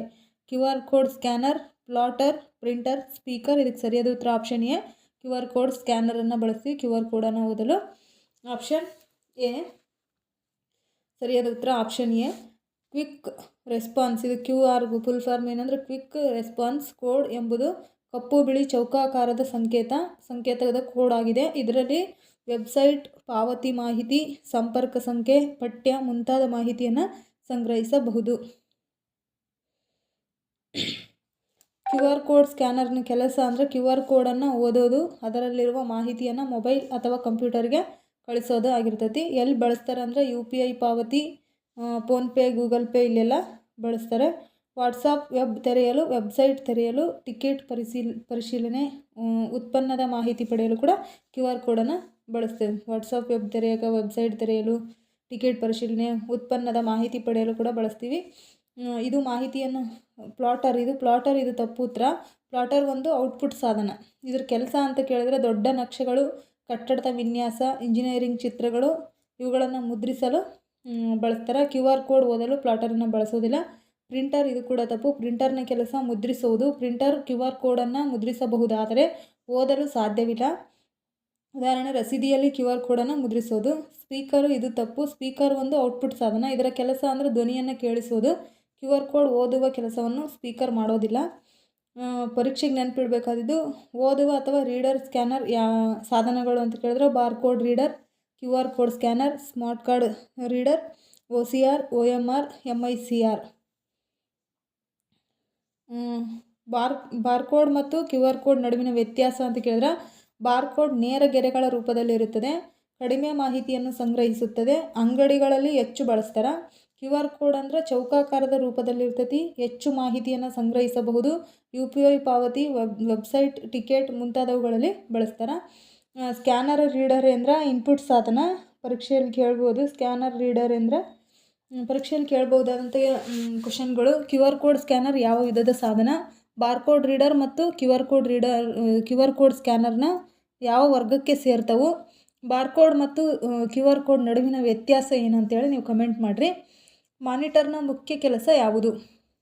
ಮೃದು ಪ್ರತಿ ತೋರಿಸುವುದು, ಕಾಗದದ ಪ್ರತಿ ತೋರಿಸುವುದು, ಧ್ವನಿ ಕೇಳಿಸುವುದು, ಮಾಹಿತಿಯನ್ನು ಸಂಗ್ರಹಿಸುವುದು. ಮಾನಿಟರ್ ಇದು ಆಪ್ಷನ್ ಎ ಮೃದು ಪ್ರತಿ ತೋರಿಸುವುದು ಅಥವಾ ಸಾಫ್ಟ್ ಕಾಪಿಯನ್ನು ತೋರಿಸುವುದು. ಇದು ಸರಿಯಾದ ಉತ್ತರ ಆಪ್ಷನ್ ಎ. ಮಾನಿಟರ್.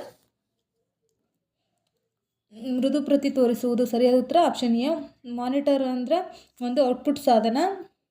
ಕಂಪ್ಯೂಟರ್ ಸಂಸ್ಕರಿಸಿದ ಮಾಹಿತಿಯನ್ನು ಪರದೆಯ ಮೇಲೆ ತೋರಿಸುವುದು ಇದರ ಮುಖ್ಯ ಕೆಲಸ. ಮಾನಿಟರ್ನಲ್ಲಿ ಏನು ನೋಡಬಹುದು ಅಂದ್ರೆ ಪಠ್ಯ ನೋಡ್ಬೋದು. ಪಠ್ಯ, ಚಿತ್ರಗಳು, ವಿಡಿಯೋಗಳು, ಚಲನಚಿತ್ರಗಳು, ಆಟಗಳು ಇವೆಲ್ಲವನ್ನೂ ಕೂಡ ಮಾನಿಟರ್ನಲ್ಲಿ ನೋಡ್ಬೋದು. ಇಂಟರ್ನೆಟ್ ಪುಟಗಳನ್ನ,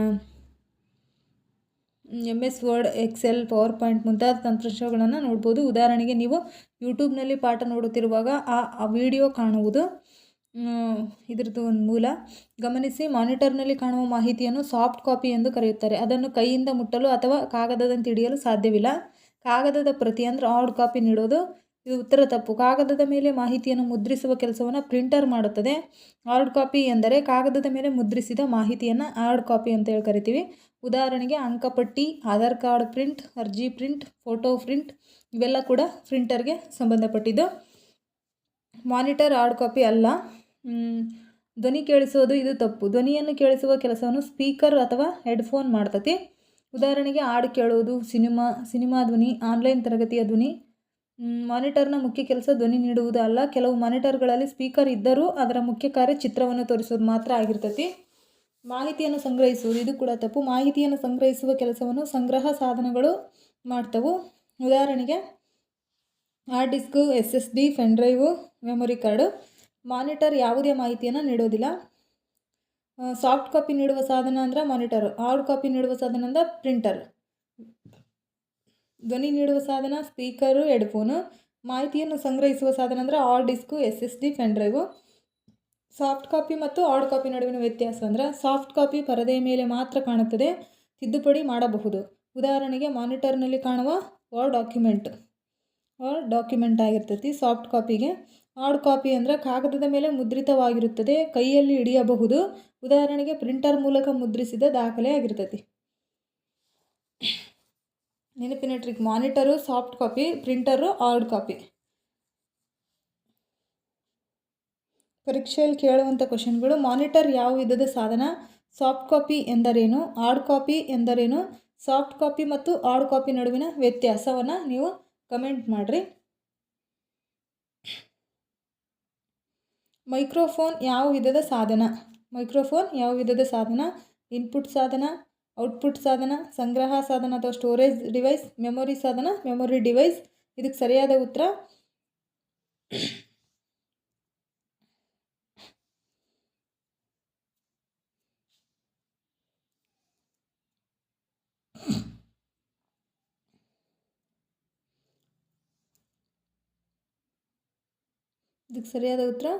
ಇನ್ಪುಟ್ ಸಾಧನ ಆಗಿರ್ತೈತಿ. ಇದಕ್ಕೆ ಸರಿಯಾದ ಉತ್ತರ ಇನ್ಪುಟ್ ಸಾಧನ. ಇದು ಸರಿಯಾದ ಉತ್ತರ. ಮೈಕ್ರೋಫೋನ್ ಎನ್ನುವುದು ಧ್ವನಿಯನ್ನು ಕಂಪ್ಯೂಟರ್ ಅಥವಾ ಮೊಬೈಲ್ಗೆ ಕಳಿಸುವ ಸಾಧನ ಆಗಿರ್ತೈತಿ. ನಾವು ಮಾತನಾಡುವ ಧ್ವನಿಯನ್ನು ಇದು ವಿದ್ಯುತ್ ಸಂಕೇತ ಆಗಿ ಪರಿವರ್ತಿಸಿ ಕಂಪ್ಯೂಟರ್ಗೆ ಕಳುಹಿಸುತ್ತದೆ. ಮೈಕ್ರೋಫೋನನ್ನು ಎಲ್ಲಿ ಬಳಸುತ್ತಾರೆ ಅಂತ ಕೇಳಿದ್ರೆ ಯೂಟ್ಯೂಬ್ ವಿಡಿಯೋ ಧ್ವನಿ ರೆಕಾರ್ಡ್ ಮಾಡಲು, ಆನ್ಲೈನ್ ತರಗತಿಗಳಲ್ಲಿ, ಜೂಮ್, ಗೂಗಲ್ ಮೀಟ್ ಸಭೆಗಳಲ್ಲಿ, ವಾಯ್ಸ್ ಸರ್ಚ್ ಮಾಡಲು ಅಲ್ಲೆಲ್ಲ ಕೂಡ ಮೈಕ್ರೋಫೋನನ್ನು ಬಳಸ್ತಾರೆ. ಹಾಡುಗಳನ್ನ ರೆಕಾರ್ಡ್ ಮಾಡಲಿಕ್ಕೆ, ಕಾಲ್ ಸೆಂಟರ್ಗಳಲ್ಲಿ ಅಲ್ಲೆಲ್ಲ ಕೂಡ ಮೈಕ್ರೋಫೋನನ್ನು ಬಳಸ್ತಾರೆ.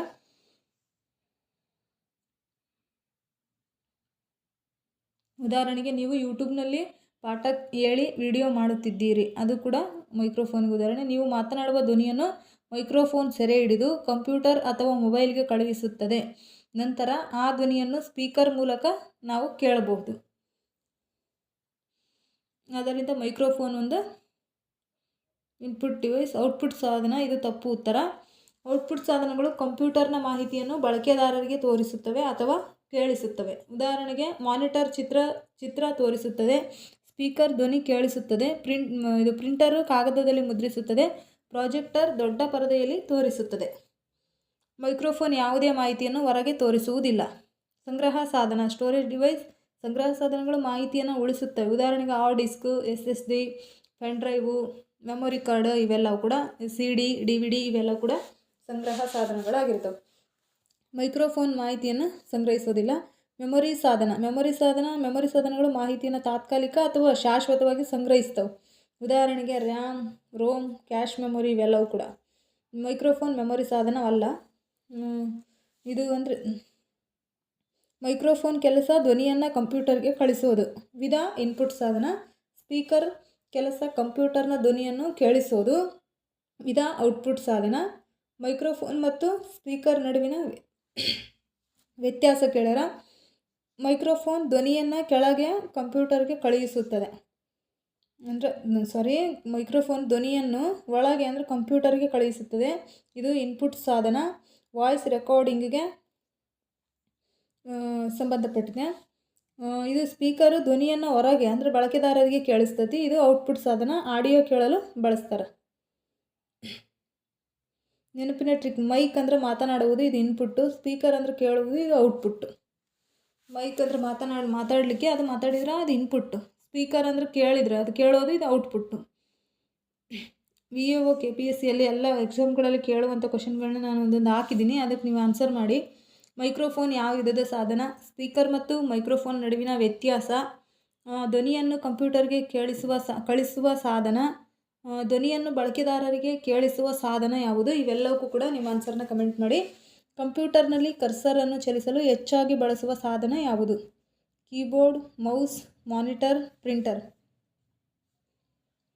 ಕಂಪ್ಯೂಟರ್ನಲ್ಲಿ ಕರ್ಸರನ್ನು ಚಲಿಸಲು ಹೆಚ್ಚಾಗಿ ಬಳಸುವ ಸಾಧನ ಮೌಸ್. ಇದಕ್ಕೆ ಸರಿಯಾದ ಉತ್ತರ ಕೀಬೋರ್ಡ್ ಒಂದು ಇನ್ಪುಟ್ ಸಾಧನ. ಇದರ ಮುಖ್ಯ ಕೆಲಸ ಅಕ್ಷರಗಳನ್ನು ಟೈಪ್ ಮಾಡೋದು, ಸಂಖ್ಯೆಗಳನ್ನು ನಮೂದಿಸೋದು, ಆದೇಶಗಳನ್ನು ನೀಡೋದು. ಕರ್ಸರನ್ನು ಸಂಪೂರ್ಣವಾಗಿ ನಿಯಂತ್ರಿಸುವ ಕೀಬೋರ್ಡ್ ಬಳಸುವುದಿಲ್ಲ. ಹೌದು. ಆರೋ ಕೀಸ್ ಮೂಲಕ ಕರ್ಸರನ್ನು ಸ್ವಲ್ಪ ಚಲಿಸಬಹುದು. ಆದರೆ ಪರೀಕ್ಷೆಯಲ್ಲಿ ಹೆಚ್ಚಾಗಿ ಬಳಸುವ ಸಾಧನ ಎಂದು ಕೇಳಿದರೆ ಉತ್ತರ ಮೌಸ್ ಆಗಿರ್ತೈತಿ. ಆರೋ ಕೀಸ್ಗಳು ಕೂಡ ಕರ್ಸರ್ನ ಸ್ವಲ್ಪ ಚಲಿಸಬಹುದು, ಆದರೆ ಪರೀಕ್ಷೆಯಲ್ಲಿ ಹೆಚ್ಚಾಗಿ ಕೇಳೋದು ಮೌಸ್ ಬಗ್ಗೆನೇ, ಮೌಸ್ ಆಗಿರ್ತೈತಿ.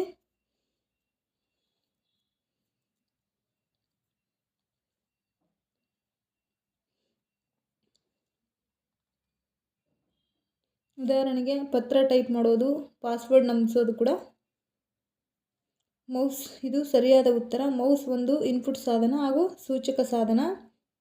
ಇದರ ಮುಖ್ಯ ಕೆಲಸ ಅಂದರೆ ಕರ್ಸರ್ ಚಲಿಸೋದು, ಆಯ್ಕೆ ಮಾಡೋದು, ಕ್ಲಿಕ್ ಮಾಡೋದು, ಡಬಲ್ ಕ್ಲಿಕ್ ಮಾಡೋದು.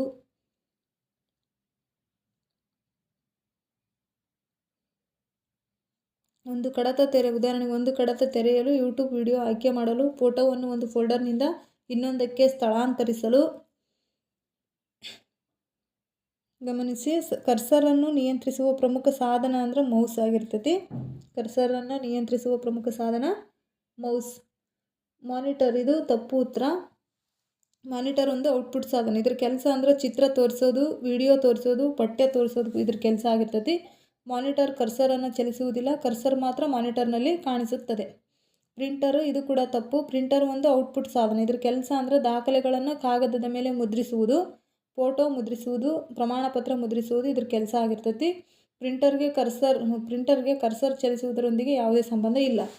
ಪರೀಕ್ಷೆಗೆ ನೆನಪಿಡಬೇಕಾಗಿದ್ದು ಕರ್ಸರನ್ನು ಚಲಿಸುವ ಸಾಧನಗಳು ಅಂತ ಕೇಳಿದ್ರೆ mouse, touch pad, track ball, light pen. ಪರೀಕ್ಷೆಯಲ್ಲಿ ಕೇಳಬಹುದಾದ ಪ್ರಶ್ನೆಗಳು ಅಂದ್ರೆ ಮೌಸ್ ಯಾವ ವಿಧದ ಸಾಧನ? ಇನ್ಪುಟ್ ಸಾಧನ. ಮೌಸನ್ನು ಇನ್ನೊಂದು ಹೆಸರಿನಿಂದ ಏನೆಂದು ಕರೀತಾರೆ ಅಂದರೆ ಸೂಚಕ ಸಾಧನ ಅಥವಾ ಪಾಯಿಂಟಿಂಗ್ ಡಿವೈಸ್ ಅಂತ ಕರೀತಾರೆ. ಮೌಸನ್ನು ಇನ್ನೊಂದು ಹೆಸರಿನಿಂದ ಸೂಚಕ ಸಾಧನ ಅಥವಾ ಪಾಯಿಂಟಿಂಗ್ ಡಿವೈಸ್ ಅಂತ ಕರೀತಾರೆ. ಕರ್ಸರನ್ನು ಚಲಿಸಲು ಹೆಚ್ಚಾಗಿ ಬಳಸುವ ಸಾಧನ ಯಾವುದು ಅಂತ ಕೇಳಿದ್ರೆ ಅದು ಮೌಸ್ ಆಗಿರ್ತೈತಿ. ಡಿಜಿಟಲ್ ಸಹಿ ಪಡೆಯಲು ಹೆಚ್ಚಾಗಿ ಬಳಸುವ ಸಾಧನ ಯಾವುದು? ಡಿಜಿಟಲ್ ಸಹಿ ಪ್ಯಾಡ್, ಸ್ಪೀಕರ್, ಪ್ರಿಂಟರ್, ಮಾನಿಟರ್. ಇದಕ್ಕೆ ಸರಿಯಾದ ಉತ್ತರ ಆಪ್ಷನ್ ಎ, ಡಿಜಿಟಲ್ ಸಹಿ ಪ್ಯಾಡನ್ನು ಬಳಸ್ತಾರೆ ಡಿಜಿಟಲ್ ಸಹಿ ಪಡೆಯಲು. ಅದಕ್ಕೆ ಸರಿಯಾದ ಉತ್ತರ ಡಿಜಿಟಲ್ ಸಹಿ ಪ್ಯಾಡ್. ಡಿಜಿಟಲ್ ಸಹಿ ಪ್ಯಾಡ್ ಎನ್ನುವುದು ಇನ್ಪುಟ್ ಸಾಧನ. ಈ ಸಾಧನದ ಮೇಲೆ ವಿಶೇಷ ಪೆನ್ ಅಥವಾ ಬೆರಳಿನಿಂದ ಸಹಿ ಮಾಡಿದಾಗ ಆ ಸಹಿಯನ್ನು ಡಿಜಿಟಲ್ ರೂಪದಲ್ಲಿ ಕಂಪ್ಯೂಟರ್ಗೆ ಕಳುಹಿಸುತ್ತದೆ. ಎಲ್ಲಿ ಬಳಸ್ತಾರೆ ಇದನ್ನಂತ ಕೇಳಿದ್ರೆ ಬ್ಯಾಂಕ್ಗಳಲ್ಲಿ, ಅಂಚೆ ಕಚೇರಿಗಳಲ್ಲಿ, ಸರ್ಕಾರಿ ಕಚೇರಿಗಳಲ್ಲಿ, ಕೊರಿಯರ್ ಸೇವೆಗಳಲ್ಲಿ, ನೋಂದಣಿ ಕಚೇರಿಗಳಲ್ಲಿ ಬಳಸ್ತಾರೆ. ಉದಾಹರಣೆಗೆ ಬ್ಯಾಂಕ್ನಲ್ಲಿ ಹೊಸ ಖಾತೆ ತೆರೆಯುವಾಗ ಅಥವಾ ಕೊರಿಯರ್ ಸ್ವೀಕರಿಸುವಾಗ ನೀವು ಎಲೆಕ್ಟ್ರಾನಿಕ್ ಪ್ಯಾಡ್ ಮೇಲೆ ಸಹಿ ಮಾಡುತ್ತೀರಿ. ಆ ಸಹಿಯನ್ನು ಕಂಪ್ಯೂಟರ್ನಲ್ಲಿ ಉಳಿಸಲಾಗುತ್ತದೆ. ಗಮನಿಸಿ, ಇದು ಮಾಹಿತಿಯನ್ನು ಕಂಪ್ಯೂಟರ್ಗೆ ನೀಡುವುದರಿಂದ ಇನ್ಪುಟ್ ಸಾಧನ ಅಂತೇಳಿ ಕರಿತೀರ. ಸ್ಪೀಕರ್ ಇದು ತಪ್ಪು ಉತ್ತರ. ಸ್ಪೀಕರ್ ಒಂದು ಔಟ್ಪುಟ್ ಸಾಧನ. ಇದರ ಕೆಲಸ ಅಂದರೆ ಹಾಡು ಕೇಳಿಸೋದು, ವಿಡಿಯೋ ಧ್ವನಿ ಕೇಳಿಸೋದು, ಎಚ್ಚರಿಕೆ ಧ್ವನಿ ನೀಡೋದು. ಇದ್ರ ಕೆಲಸ ಆಗಿರ್ತದೆ ಸ್ಪೀಕರ್ದು. ಸ್ಪೀಕರ್ ಮೂಲಕ ಸಹಿ ಮಾಡೋಕ್ಕೆ ಬರೋದಿಲ್ಲ. ಪ್ರಿಂಟರ್, ಇದು ಕೂಡ ತಪ್ಪು ಉತ್ತರ. ಪ್ರಿಂಟರ್ ಒಂದು ಔಟ್ಪುಟ್ ಸಾಧನ. ಇದರ ಕೆಲಸ ದಾಖಲೆಗಳನ್ನು ಕಾಗದದ ಮೇಲೆ ಮುದ್ರಿಸುವುದು, ಫೋಟೋಗಳನ್ನು ಮುದ್ರಿಸುವುದು. ಪ್ರಿಂಟರ್ ಸಹಿಯನ್ನು ಪಡೆಯುವುದಿಲ್ಲ. ಈಗಾಗಲೇ ಇರುವ ಸಹಿ ಇರುವ ದಾಖಲೆಯನ್ನು ಮಾತ್ರ ಮುದ್ರಿಸಬಹುದು. ಈಗಾಗಲೇ ಸಹಿ ಇರುವ ದಾಖಲೆಯನ್ನು ಮಾತ್ರ ಇದು ಮುದ್ರಿಸ್ತದೆ ಪ್ರಿಂಟರ್. ಮಾನಿಟರು, ಇದು ತಪ್ಪು ಉತ್ತರ. ಮಾನಿಟರ್ ಒಂದು ಔಟ್ಪುಟ್ ಸಾಧನ. ಇದ್ರ ಕೆಲಸ ಅಂದರೆ ಪಠ್ಯ, ಚಿತ್ರ, ವಿಡಿಯೋಗಳನ್ನು ಪರದೆಯ ಮೇಲೆ ತೋರಿಸೋದು. ಮಾನಿಟರ್ ಸಹಿಯನ್ನು ದಾಖಲಿಸುವುದಿಲ್ಲ.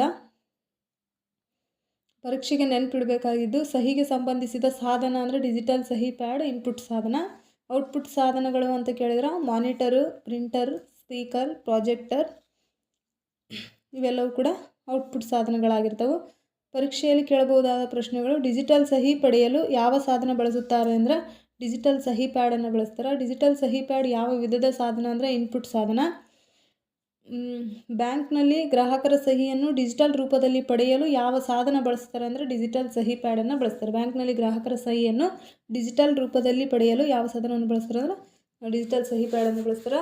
ಸ್ಮಾರ್ಟ್ ಕಾರ್ಡ್ನಲ್ಲಿರುವ ಮಾಹಿತಿಯನ್ನು ಓದಲು ಯಾವ ಸಾಧನವನ್ನು ಬಳಸುತ್ತಾರೆ? Smart card reader, printer, monitor, speaker. ಇದಕ್ಕೆ ಸರಿಯಾದ ಉತ್ತರ ಆಪ್ಷನ್ ಎ, ಸ್ಮಾರ್ಟ್ ಕಾರ್ಡ್ ರೀಡರನ್ನು ಬಳಸ್ತಾರೆ ಸ್ಮಾರ್ಟ್ ಕಾರ್ಡ್ನಲ್ಲಿರೋ ಮಾಹಿತಿ ಓದೋಕ್ಕೆ. ಸ್ಮಾರ್ಟ್ ಕಾರ್ಡ್ ರೀಡರ್ ಒಂದು ಇನ್ಪುಟ್ ಸಾಧನ. ಇದರ ಕೆಲಸ ಸ್ಮಾರ್ಟ್ ಕಾರ್ಡ್ನಲ್ಲಿರುವ ಮಾಹಿತಿಯನ್ನು ಓದಿ ಕಂಪ್ಯೂಟರ್ಗೆ ಕಳಿಸುವುದು. ಸ್ಮಾರ್ಟ್ ಕಾರ್ಡ್ ಎಂದರೆ ಏನು ಅಂದರೆ ಸ್ಮಾರ್ಟ್ ಕಾರ್ಡ್ ಎಂದರೆ ಅದರೊಳಗೆ ಸಣ್ಣ ಎಲೆಕ್ಟ್ರಾನಿಕ್ ಚಿಪ್ ಇರುವ ಕಾರ್ಡ್. ಈ ಚಿಪ್ಪಿನಲ್ಲಿ ಬಳಕೆದಾರರ ಮಾಹಿತಿಯನ್ನು ಸುರಕ್ಷಿತವಾಗಿ ಸಂಗ್ರಹಿಸಲಾಗುತ್ತದೆ. ಎಲ್ಲಿ ಬಳಸ್ತಾರೆ ಅಂತ ಕೇಳಿದ್ರೆ bank, ATM card, debit, credit card, ಸರ್ಕಾರಿ ಗುರುತಿನ ಚೀಟಿ, ಕಚೇರಿಗಳು, ಪ್ರವೇಶ ಕಾರ್ಡ್ಗಳು, ಮೆಟ್ರೋ ಅಥವಾ ಸ್ಮಾರ್ಟ್ ಪ್ರಯಾಣ ಕಾರ್ಡ್ಗಳಲ್ಲಿ ಬಳಸ್ತಾರೆ. ಹೇಗೆ ಕೆಲಸ ಮಾಡ್ತತಿ ಅಂತ ಕೇಳಿದ್ರೆ ಕಾರ್ಡನ್ನು ರೀಡರ್ಗೆ ಹಾಕುತ್ತಾರೆ ಅಥವಾ ಟ್ಯಾಪ್ ಮಾಡುತ್ತಾರೆ. ಆಮೇಲೆ ರೀಡರ್ ಕಾರ್ಡ್ನಲ್ಲಿರುವ ಮಾಹಿತಿಯನ್ನು ಓದುತ್ತದೆ. ಆ ಮಾಹಿತಿಯನ್ನು ಕಂಪ್ಯೂಟರ್ಗೆ ಕಳುಹಿಸುತ್ತದೆ. ನಂತರ ಕಂಪ್ಯೂಟರ್ ಆ ಮಾಹಿತಿಯನ್ನು ಪರಿಶೀಲಿಸಿ ಮುಂದಿನ ಕಾರ್ಯ ಮಾಡುತ್ತದೆ. ಪ್ರಿಂಟರ್, ಇದು ತಪ್ಪು ಉತ್ತರ. ಪ್ರಿಂಟರ್ ಒಂದು ಔಟ್ಪುಟ್ ಸಾಧನ. ದಾಖಲೆಗಳನ್ನು ಕಾಗದದ ಮೇಲೆ ಮುದ್ರಿಸುವುದು, ಫೋಟೋಗಳನ್ನು ಮುದ್ರಿಸುವುದು. ಪ್ರಿಂಟರ್ ಕಾರ್ಡ್ನಲ್ಲಿರುವ ಮಾಹಿತಿಯನ್ನು ಓದಲು ಸಾಧ್ಯವಿಲ್ಲ. ಮಾನಿಟರ್ ಒಂದು ಔಟ್ಪುಟ್ ಸಾಧನ. ಇದರ ಕೆಲಸ ಅಂದರೆ ಪಠ್ಯ ತೋರಿಸೋದು, ಚಿತ್ರ ತೋರಿಸೋದು, ವಿಡಿಯೋ ತೋರಿಸೋದು ಮಾನಿಟರ್ನ ಕೆಲಸ ಆಗಿರ್ತೈತಿ. ಮಾನಿಟರ್ ಮಾಹಿತಿಯನ್ನು ಓದುವುದಿಲ್ಲ, ಅದು ಕಂಪ್ಯೂಟರ್ ಕಳುಹಿಸಿದ ಮಾಹಿತಿಯನ್ನು ಮಾತ್ರ ತೋರಿಸುತ್ತದೆ. ಸ್ಪೀಕರ್, ಇದು ಒಂದು ಔಟ್ಪುಟ್ ಸಾಧನ. ಇದರ ಕೆಲಸ ಅಂದರೆ ಧ್ವನಿಯನ್ನು ಕೇಳಿಸೋದು. ಸ್ಪೀಕರ್ ಕಾರ್ಡಿನಲ್ಲಿರುವ ಮಾಹಿತಿಯನ್ನು ಓದಲು ಸಾಧ್ಯವಿಲ್ಲ.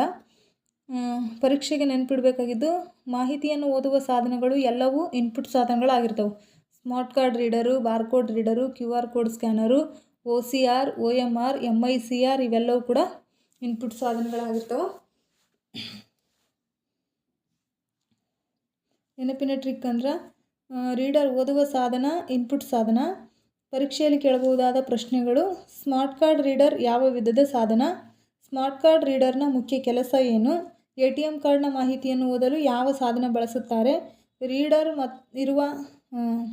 ರೀಡರ್ ಇರುವ ಸಾಧನಗಳು ಸಾಮಾನ್ಯವಾಗಿ ಕ್ವಶನ್ ಏನಿತ್ತು ಅದಕ್ಕೆ ನೀವು ಆನ್ಸರ್ ಮಾಡಿರಿ. ಇವು 4 ಕ್ವಶನ್ಗೆ. ಮಾನಿಟರ್ ಚಿತ್ರ ಎಷ್ಟು ಸ್ಪಷ್ಟವಾಗಿ ಕಾಣುತ್ತದೆ ಎಂಬುದನ್ನು ಯಾವುದರಿಂದ ಅಳೆಯಲಾಗುತ್ತದೆ?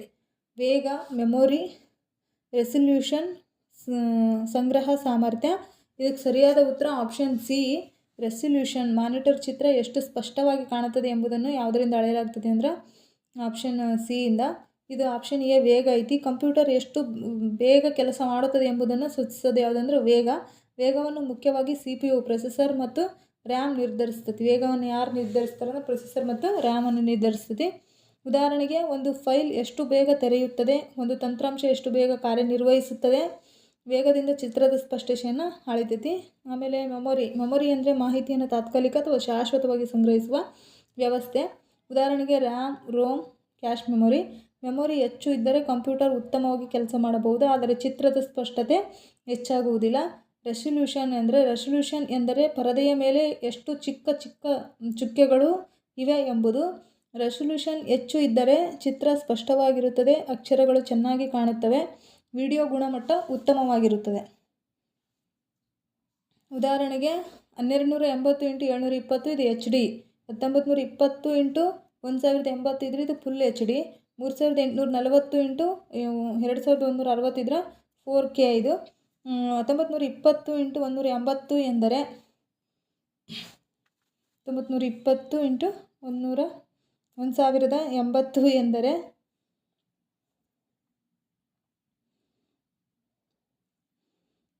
ಅಗಲದಲ್ಲಿ 1920 ಪಿಕ್ಸೆಲ್ಸು, ಎತ್ತರದಲ್ಲಿ 1080 ಪಿಕ್ಸೆಲ್ಸ್. ಅದು 1920 1080 ಅಂದರೆ ಪಿಕ್ಸೆಲ್ಸ್ ಹೆಚ್ಚು ಇದ್ದಷ್ಟು ಚಿತ್ರ ಹೆಚ್ಚು ಸ್ಪಷ್ಟವಾಗಿರುತ್ತದೆ. ಸಂಗ್ರಹ ಸಾಮರ್ಥ್ಯ. ಇದು ಸಂಗ್ರಹ ಸಾಮರ್ಥ್ಯ ಎಂದರೆ ಎಷ್ಟು ಮಾಹಿತಿಯನ್ನು ಉಳಿಸಬಹುದು ಎಂದು. ಉದಾಹರಣೆ 256 GB SSD, 512 GB SSD, 1 TB hard disk. ಹೀಗೆ ರೆಸಲ್ಯೂಷನ್ ಚಿತ್ರದ ಸ್ಪಷ್ಟತೆಯನ್ನು ಸೂಚಿಸುತ್ತದೆ. ಪಿಕ್ಸೆಲ್ಸ್ಗಳ ಸಂಖ್ಯೆಯನ್ನು ಆಧರಿಸಿದೆ. ರೆಸಲ್ಯೂಷನ್ನು ಚಿತ್ರದ ಸ್ಪಷ್ಟತೆಯನ್ನು ಸೂಚಿಸಿ ಪಿಕ್ಸೆಲ್ಸ್ಗಳ ಸೂಚಿಸ್ತದೆ. ಅಂದರೆ ಮಾಹಿತಿಯನ್ನು ಸಂಗ್ರಹಿಸೋದು. ವೇಗ ಅಂದರೆ ಕಂಪ್ಯೂಟರ್ ಎಷ್ಟು ಬೇಗ ಕೆಲಸ ಮಾಡ್ತದೆ ಎಂಬುದನ್ನು ವೇಗ ಸೂಚಿಸುತ್ತದೆ. ನೆನಪಿನ ಟ್ರಿಕ್. ರೆಸಲ್ಯೂಷನ್ ಕ್ಲಿಯರ್ ಪಿಕ್ಚರ್ಸ್ ಅಂದರೆ ಸ್ಪಷ್ಟ ಚಿತ್ರ. ಸ್ಟೋರೇಜು ಫೈಲ್ ಉಳಿಸೋದು. ಮೆಮೊರಿ ತಾತ್ಕಾಲಿಕ ಶಾಶ್ವತ ಮಾಹಿತಿ ಸಂಗ್ರಹ.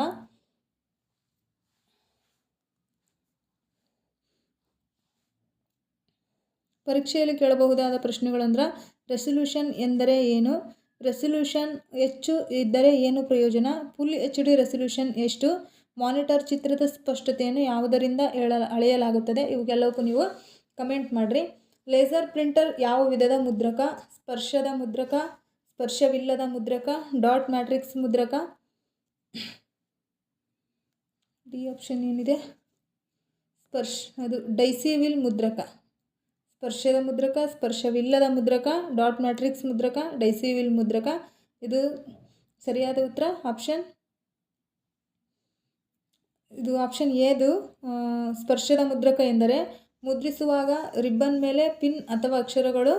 ಇದು ಹೇಗೆ ಕೆಲಸ ಮಾಡ್ತತಿ ಅಂದ್ರೆ ಮುದ್ರಕದೊಳಗಿನ ಪಿನ್ಗಳು ರಿಬ್ಬನ್ಗೆ ಹೊಡೆಯುತ್ತವೆ. ರಿಬ್ಬನ್ ಮಸಿ ಕಾಗದದ ಮೇಲೆ ಮೂಡುತ್ತದೆ. ಉದಾಹರಣೆಗೆ ಡಾಟ್ ಮ್ಯಾಟ್ರಿಕ್ಸ್ ಮುದ್ರಕ, ಡೈಸಿವಿಲ್ ಮುದ್ರಕ, ಲೈನ್ ಪ್ರಿಂಟರ್. ಇವೆಲ್ಲವೂ ಕೂಡ ಹೌದು. ಮುಖ್ಯ ಲಕ್ಷಣಗಳು ಅಂತ ಕೇಳಿದ್ರೆ ಶಬ್ದ ಹೆಚ್ಚು ಮಾಡ್ತಾವೆ, ಮುದ್ರಣದ ವೇಗ ಕಡಿಮೆ ಇರ್ತೈತಿ, ಕಾರ್ಬನ್ ಕಾಪಿಯನ್ನು ಮುದ್ರಿಸ್ಬೋದು. ಲೇಸರ್ ಪ್ರಿಂಟರ್ ಈ ವಿಧಾನದಲ್ಲಿ ಕೆಲಸ ಮಾಡೋದಿಲ್ಲ. ಸ್ಪರ್ಶವಿಲ್ಲದ ಮುದ್ರಕ. ಇದು ಸರಿಯಾದ ಉತ್ತರ. ಸ್ಪರ್ಶವಿಲ್ಲದ ಮುದ್ರಕ. ಲೇಸರ್ ಪ್ರಿಂಟರ್ ಕಾಗದಕ್ಕೆ ಯಾವುದೇ ಪಿನ್ ಅಥವಾ ರಿಬ್ಬನ್ನಿಂದ ಹೊಡೆಯುವುದಿಲ್ಲ. ಯಾವುದೇ ಲೇಸರ್ ಕಿರಣ ಮತ್ತು ಟೋನರ್ ಪುಡಿ ಬಳಸಿ ಮುದ್ರಿಸುತ್ತದೆ. ಇದು ಲೇಸರ್ ಕಿರಣ ಮತ್ತು ಟೋನರ್ ಪುಡಿ ಬಳಸಿ ಮುದ್ರಿಸುತ್ತದೆ. ಇದು ಹೇಗೆ ಕೆಲಸ ಮಾಡ್ತತಿ ಅಂದ್ರೆ ಲೇಸರ್ ಕಿರಣವು ಡ್ರಮ್ ಮೇಲೆ ಚಿತ್ರದ ರೂಪವನ್ನು ಸೃಷ್ಟಿಸುತ್ತದೆ. ನಂತರ ಟೋನರ್ ಪುಡಿ ಆ ಚಿತ್ರದ ಮೇಲೆ ಅಂಟುತ್ತದೆ. ನಂತರ ಟೋನರ್ ಕಾಗದಕ್ಕೆ ವರ್ಗಾಯಿಸಲಾಗುತ್ತದೆ. ಬಿಸಿಯಿಂದ ಅದು ಶಾಶ್ವತವಾಗಿ ಕಾಗದದ ಮೇಲೆ ಅಂಟುಕೊಳ್ತೈತಿ. ಎಲ್ಲಿ ಬಳಸ್ತಾರೆ ಅಂತ ಕೇಳಿದ್ರೆ ಸರ್ಕಾರಿ ಕಚೇರಿಗಳು, ಬ್ಯಾಂಕ್ಗಳು, ಶಾಲೆಗಳು, ಮನೆಗಳಲ್ಲಿ ಬಳಸ್ತಾರೆ. ಮುಖ್ಯ ಲಕ್ಷಣಗಳು: ಮುದ್ರಣ ವೇಗ ಹೆಚ್ಚಿರ್ತತಿ, ಶಬ್ದ ವೇಗ ತುಂಬ ಕಡಿಮೆ ಇರ್ತೈತಿ, ಅಕ್ಷರಗಳು ಸ್ಪಷ್ಟವಾಗಿ ಮುದ್ರಣವಾಗ್ತವೆ. ಡಾಟ್ ಮ್ಯಾಟ್ರಿಕ್ಸ್ ಮುದ್ರಕ ಅಂದರೆ ಇದು ತಪ್ಪು. ಡಾಟ್ ಮ್ಯಾಟ್ರಿಕ್ಸ್ ಮುದ್ರಕ ಒಂದು ಸ್ಪರ್ಶದ ಮುದ್ರಕ. ಇದು ಹೇಗೆ ಕೆಲಸ ಮಾಡ್ತತಿ ಅಂದರೆ ಸಣ್ಣ ಪಿನ್ಗಳು ರಿಬ್ಬನ್ಗೆ ಹೊಡೆದು ಮುದ್ರಿಸುತ್ತವೆ. ಎಲ್ಲಿ ಬಳಸ್ತಾರೆ ಅಂತ ಕೇಳಿದ್ರೆ ಹಳೆಯ ಬಿಲ್ಲಿಂಗ್ ವ್ಯವಸ್ಥೆಗಳು, ಬ್ಯಾಂಕ್ಗಳು, ರೈಲ್ವೆ ರಸೀದಿಗಳು, ಲೇಸರ್ ಪ್ರಿಂಟರ್ ಮತ್ತು ಡಾಟ್ ಮ್ಯಾಟ್ರಿಕ್ಸ್ ಪ್ರಿಂಟರ್ಗಳಲ್ಲಿ ಬಳಸ್ತಾರೆ.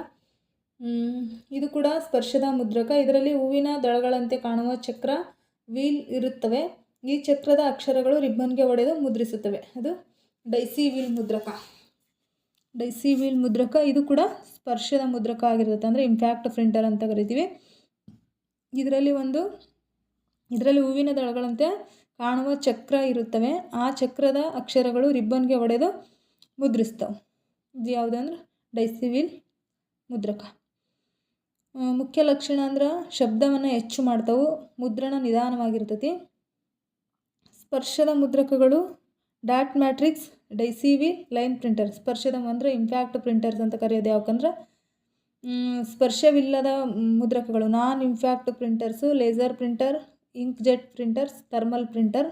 ನೆನಪಿನ ಟ್ರಿಕ್ಕು: ಒಡೆದು ಮುದ್ರಿಸಿದರೆ ಸ್ಪರ್ಶದ ಮುದ್ರಕ, ಒಡೆಯದೆ ಮುದ್ರಿಸಿದರೆ ಸ್ಪರ್ಶವಿಲ್ಲದ ಮುದ್ರಕ. ಒಡೆದು ಮುದ್ರಿಸಿದರೆ ಸ್ಪರ್ಶದ ಮುದ್ರಕ ಅಂದರೆ ಇಂಪ್ಯಾಕ್ಟ್ ಪ್ರಿಂಟರ್, ಒಡೆಯದೆ ಮುದ್ರಿಸಿದರೆ ಸ್ಪರ್ಶವಿಲ್ಲದ ಮುದ್ರಕ, ನಾನ್ ಇಂಪ್ಯಾಕ್ಟ್ ಪ್ರಿಂಟರ್. ಪರೀಕ್ಷೆಯಲ್ಲಿ ಕೇಳಬಹುದಾದ ಪ್ರಶ್ನೆಗಳು ಅಂದ್ರೆ ಲೇಸರ್ ಪ್ರಿಂಟರ್ ಯಾವ ವಿಧದ ಮುದ್ರಕ? ಡಾಟ್ ಮ್ಯಾಟ್ರಿಕ್ಸ್ ಯಾವ ವಿಧದ ಮುದ್ರಕ? ಇಂಪ್ಯಾಕ್ಟ್ ಮತ್ತು ನಾನ್ ಇಂಪ್ಯಾಕ್ಟ್ ಪ್ರಿಂಟರ್ ನಡುವಿನ ವ್ಯತ್ಯಾಸ? ಟೋನರ್ ಪುಡಿ ಬಳಸುವ ಮುದ್ರಕ ಯಾವುದು? ಇವನ್ನೆಲ್ಲವನ್ನು ನೀವು ಕಮೆಂಟ್ ಮಾಡಿ.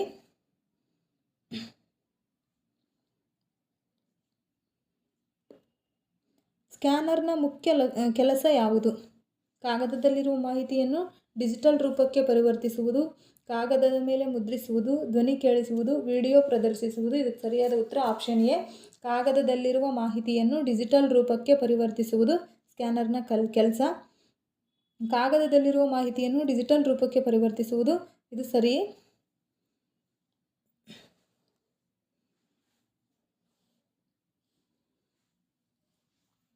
ಸ್ಕ್ಯಾನರ್ ಇದು ಇನ್ಪುಟ್ ಸಾಧನ. ಇದು ಒಂದು ಸ್ಕ್ಯಾನರ್ ಒಂದು ಇನ್ಪುಟ್ ಸಾಧನ ಆಗಿರ್ತೈತಿ. ಇದರ ಮುಖ್ಯ ಕೆಲಸ ಅಂದ್ರೆ ಕಾಗದದಲ್ಲಿರುವ ಪಠ್ಯ, ಫೋಟೋ ಅಥವಾ ಚಿತ್ರವನ್ನು ಡಿಜಿಟಲ್ ರೂಪಕ್ಕೆ ಪರಿವರ್ತಿಸಿ ಕಂಪ್ಯೂಟರ್ಗೆ ಕಳುಹಿಸುವುದು ಸ್ಕ್ಯಾನರ್ನ ಮುಖ್ಯ ಕೆಲಸ. ಎಲ್ಲಿ ಬಳಸ್ತಾರೆ ಅಂದರೆ ಆಧಾರ್ ಕಾರ್ಡ್ ಸ್ಕ್ಯಾನ್ ಮಾಡಲು, ಅಂಕಪಟ್ಟಿ ಸ್ಕ್ಯಾನ್ ಮಾಡಲು, ಫೋಟೋ ಸ್ಕ್ಯಾನ್ ಮಾಡಲು, ದಾಖಲೆಗಳನ್ನು ಕಂಪ್ಯೂಟರ್ನಲ್ಲಿ ಉಳಿಸಲು ಕಚೇರಿಗಳಲ್ಲಿ ಬಳಸ್ತಾರೆ ಇದನ್ನು. ಉದಾಹರಣೆಗೆ ನಿಮ್ಮ ಬಳಿ ಒಂದು ಹಳೆಯ ಫೋಟೋ ಇದೆ, ಅದನ್ನು ಸ್ಕ್ಯಾನರ್ ಮೂಲಕ ಸ್ಕ್ಯಾನ್ ಮಾಡಿದರೆ ಅದು ಕಂಪ್ಯೂಟರ್ನಲ್ಲಿ ಡಿಜಿಟಲ್ ಚಿತ್ರವಾಗಿ ಉಳಿಯುತ್ತದೆ. ಕಾಗದದ ಮೇಲೆ ಮುದ್ರಿಸುವುದು ಅಂದರೆ ಇದು ತಪ್ಪು. ಕಾಗದದ ಮೇಲೆ ಮುದ್ರಿಸುವ ಕೆಲಸವನ್ನು ಪ್ರಿಂಟರ್ ಮಾಡ್ತತಿ. ಸ್ಕ್ಯಾನರ್ ಮುದ್ರಿಸುವುದಿಲ್ಲ, ಓದುತ್ತದೆ. ಧ್ವನಿ ಕೇಳುವುದು ಇದು ಕೂಡ ತಪ್ಪು. ಧ್ವನಿ ಕೇಳಿಸುವ ಸಾಧನವನ್ನು ಸ್ಪೀಕರ್ ಅಥವಾ ಹೆಡ್ಫೋನ್ ಮಾಡ್ತತಿ. ಸ್ಕ್ಯಾನರ್ ಧ್ವನಿ ನೀಡೋದಿಲ್ಲ, ಹಾಗಾಗಿ ಇದು ಕೂಡ ತಪ್ಪು. ವಿಡಿಯೋ ಪ್ರದರ್ಶಿಸುವುದು ಇದು ಕೂಡ ತಪ್ಪು. ವಿಡಿಯೋ ಅಥವಾ ಚಿತ್ರವನ್ನು ತೋರಿಸುವ ಕೆಲಸವನ್ನು ಮಾನಿಟರ್ ಅಥವಾ ಪ್ರಾಜೆಕ್ಟರ್ ಮಾಡುತ್ತದೆ. ಸ್ಕ್ಯಾನರ್ ಯಾವುದೇ ವಿಡಿಯೋ ಪ್ರದರ್ಶಿಸುವುದಿಲ್ಲ. ಪರೀಕ್ಷೆಗೆ ನೆನಪಿಡಬೇಕಾದದ್ದು ಇನ್ಪುಟ್ ಸಾಧನಗಳು: keyboard, mouse, scanner, microphone.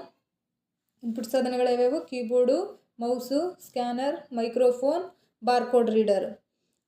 Output ಸಾಧನಗಳು monitor, printer, speaker, projector, headphone. ಇವೆಲ್ಲ ಔಟ್ಪುಟ್ ಸಾಧನಗಳು.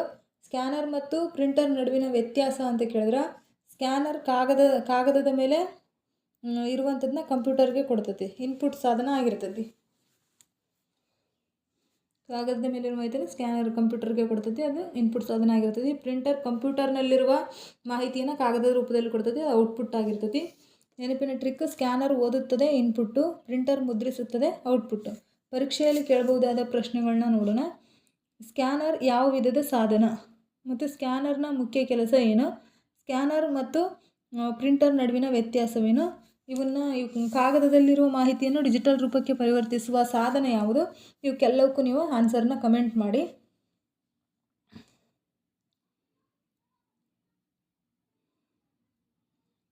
Next question: OCR optical character ರೆಕಗ್ನಿಷನ್ನ ಮುಖ್ಯ ಕೆಲಸ ಯಾವುದು? ಮುದ್ರಿತ ಅಕ್ಷರಗಳನ್ನು ಓದಿ ಸಂಪಾದಿಸಬಹುದಾದ ಪಠ್ಯವಾಗಿ ಪರಿವರ್ತಿಸುವುದು, ಧ್ವನಿಯನ್ನು ದಾಖಲಿಸುವುದು, ಚಿತ್ರಗಳನ್ನು ಮುದ್ರಿಸುವುದು, ವಿಡಿಯೋ ಪ್ರದರ್ಶಿಸುವುದು. ಇದಕ್ಕೆ ಸರಿಯಾದ ಉತ್ತರ ಆಪ್ಷನ್ ಎ. ಮುದ್ರಿತ ಅಕ್ಷರಗಳನ್ನು ಓದಿ ಸಂಪಾದಿಸಬಹುದಾದ ಪಠ್ಯವಾಗಿ ಪರಿವರ್ತಿಸುವುದು OCR ಕೆಲಸ. ಮುದ್ರಿತ ಅಕ್ಷರಗಳನ್ನು ಓದಿ ಸಂಪಾದಿಸಬಹುದಾದ ಪಠ್ಯವಾಗಿ ಪರಿವರ್ತಿಸುವುದು ಇದು ಸರಿಯಾದ ಉತ್ತರ.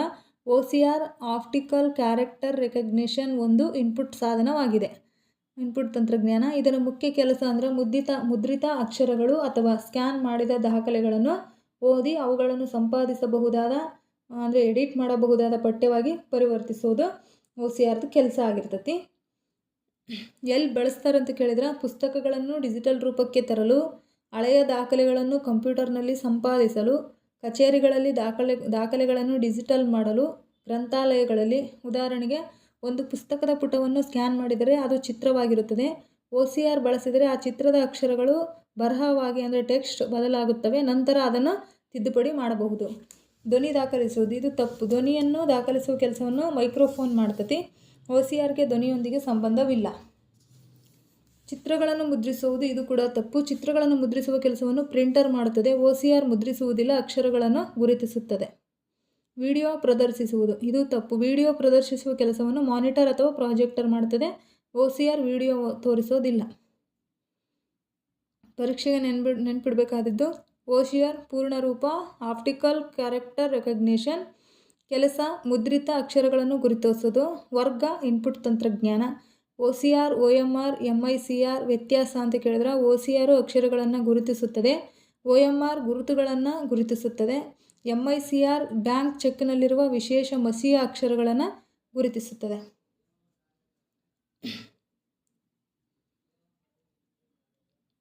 ನೆನಪಿನ ಟ್ರಿಕ್ಕು, ಇದು ಕೇಳ್ತಾರೆ. OCR ಅಕ್ಷರ ಅಂದರೆ ಅಕ್ಷರವನ್ನು ಗುರುತಿಸೋದು OCR. OMR ಗುರುತುಗಳನ್ನ ಮಾತ್ರ ಗುರುತಿಸೋದು OMR. MICR ಅಂದರೆ ಚೆಕ್ನ ಅಕ್ಷರವನ್ನು ಗುರುತಿಸೋದು. ಪರೀಕ್ಷೆಯಲ್ಲಿ ಕೇಳಬಹುದಾದ ಪ್ರಶ್ನೆಗಳು: OCR ಪೂರ್ಣ ರೂಪ, OCRನ ಮುಖ್ಯ ಕೆಲಸ, OCR ಮತ್ತು OMR ನಡುವಿನ ವ್ಯತ್ಯಾಸ, ಮುದ್ರಿತ ಅಕ್ಷರಗಳನ್ನು ಸಂಪಾದಿಸಬಹುದಾದ ಪದವಾಗಿ ಪರಿವರ್ತಿಸುವ ತಂತ್ರಜ್ಞಾನ ಯಾವುದು? ಇದನ್ನು ನೀವು ಕಮೆಂಟ್ ಮಾಡಿ ನಿಮ್ಮ ಆನ್ಸರ್ನ. OMR ಆಪ್ಟಿಕಲ್ ಮಾರ್ಕ್ ರೆಕಗ್ನಿಷನ್ ಅನ್ನು ಮುಖ್ಯವಾಗಿ ಯಾವುದಕ್ಕಾಗಿ ಬಳಸುತ್ತಾರೆ? ಉತ್ತರ ಪತ್ರಿಕೆಯ ಗುರುತುಗಳನ್ನು ಓದಲು, ಫೋಟೋ ಮುದ್ರಿಸಲು, ಧ್ವನಿ ದಾಖಲಿಸಲು. ಇದಕ್ಕೆ ಸರಿಯಾದ ಉತ್ತರ ಆಪ್ಷನ್ ಎ, ಉತ್ತರ ಪತ್ರಿಕೆಯ ಗುರುತುಗಳನ್ನು ಓದಲು ಬಳಸ್ತಾರೆ.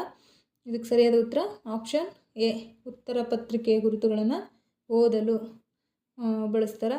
OMR ಆಪ್ಟಿಕಲ್ ಮಾರ್ಕ್ ರೆಕಗ್ನಿಷನ್ ಎನ್ನುವುದು ಗುರುತುಗಳನ್ನು ಗುರುತಿಸುವ ತಂತ್ರಜ್ಞಾನ. ಇದು ಪೆನ್ಸಿಲ್ ಅಥವಾ ಪೆನ್ನಿನಿಂದ ತುಂಬಿದ ವೃತ್ತ ಅಥವಾ ರೈಟ್ ಮಾರ್ಕ್ಗಳನ್ನು ಓದುತ್ತದೆ. ಎಲ್ಲಿ ಬಳಸ್ತಾರೆ ಅಂದ್ರೆ, ನಾವು ಆಲ್ಮೋಸ್ಟ್ ಯಾವ್ಯಾವ ಎಕ್ಸಾಮ್ ಬರಿತೀವಲ್ವ ಅಲ್ಲಿ VO ಪರೀಕ್ಷೆ, KPSC, UPSC, SSC ಎಲ್ಲ ಪರೀಕ್ಷೆಗಳಲ್ಲಿ ಉದಾಹರಣೆಗೆ ನೀವು ABCD ಆಯ್ಕೆಗಳಲ್ಲಿ ಒಂದನ್ನು ಕಪ್ಪಾಗಿಸುತ್ತೀರಿ. ಅದಕ್ಕೆ OMR ಯಂತ್ರವು ಯಾವ ವೃತ್ತ ತುಂಬಲಾಗಿದೆ ಎಂದು ಗುರುತಿಸುತ್ತದೆ. ಉತ್ತರವನ್ನು ವೇಗವಾಗಿ ಪರಿಶೀಲಿಸುತ್ತದೆ. ಫಲಿತಾಂಶ ತಯಾರಿಸಲು ಸಹಾಯ ಮಾಡುತ್ತದೆ. ಗಮನಿಸಿ, OMR ಅಕ್ಷರಗಳನ್ನು ಓದುವುದಿಲ್ಲ, ಕೇವಲ ಗುರುತುಗಳನ್ನು ಮಾತ್ರ ಓದುತ್ತದೆ. ಫೋಟೋ ಮುದ್ರಿಸಲು ಇದು ತಪ್ಪು. ಫೋಟೋಗಳನ್ನು ಮುದ್ರಿಸುವ ಕೆಲಸವನ್ನು ಪ್ರಿಂಟರ್ ಮಾಡುತ್ತದೆ. OMR ಮುದ್ರಿಸುವ ಕೆಲಸ ಮಾಡುವುದಿಲ್ಲ. ಧ್ವನಿ ದಾಖಲಿಸಲು ಇದು ತಪ್ಪು. ಧ್ವನಿಯನ್ನು ದಾಖಲಿಸುವ ಕೆಲಸವನ್ನು ಮೈಕ್ರೋಫೋನ್ ಮಾಡುತ್ತದೆ. OMR ಧ್ವನಿಯೊಂದಿಗೆ ಯಾವುದೇ ಸಂಬಂಧ ಇಲ್ಲ. ವಿಡಿಯೋ ತೋರಿಸುವ ಕೆಲಸವನ್ನು ಮಾನಿಟರ್ ಅಥವಾ ಪ್ರೊಜೆಕ್ಟರ್ ಮಾಡುತ್ತದೆ. OMR ವಿಡಿಯೋ ಪ್ರದರ್ಶಿಸುವುದಿಲ್ಲ. ಪರೀಕ್ಷೆಗೆ ನೆನಪಿಡಬೇಕಾದದ್ದು: OCR ಅಕ್ಷರಗಳನ್ನು ಗುರುತಿಸುತ್ತದೆ, OMR ಗುರುತುಗಳನ್ನು ಗುರುತಿಸುತ್ತದೆ, MICR ಬ್ಯಾಂಕ್ ಚೆಕ್ನ ವಿಶೇಷ ಮಸಿ ಅಕ್ಷರಗಳನ್ನು ಗುರುತಿಸುತ್ತದೆ. ನೆನಪಿನ ಟ್ರಿಕ್: OCR ಅಕ್ಷರ, OMR ಗುರುತು, MICR bank cheque. Question: OMR ಯ ಪೂರ್ಣ ರೂಪ ಏನು? OMR ಅನ್ನು ಯಾವುದಕ್ಕಾಗಿ ಬಳಸುತ್ತಾರೆ? OMR ಯಾವ ಗುರುತುಗಳನ್ನು ಓದುತ್ತದೆ? ಸ್ಪರ್ಧಾತ್ಮಕ ಪರೀಕ್ಷೆಗಳ ಉತ್ತರ ಪತ್ರಿಕೆಗಳನ್ನು ಪರಿಶೀಲಿಸಲು ಯಾವ ತಂತ್ರಜ್ಞಾನ ಬಳಸುತ್ತಾರೆ? ಇವೆಲ್ಲವಕ್ಕೂ ಕೂಡ ನಿಮ್ಮ ಆನ್ಸರ್ನ ಕಮೆಂಟ್ ಮಾಡಿ ಫ್ರೆಂಡ್.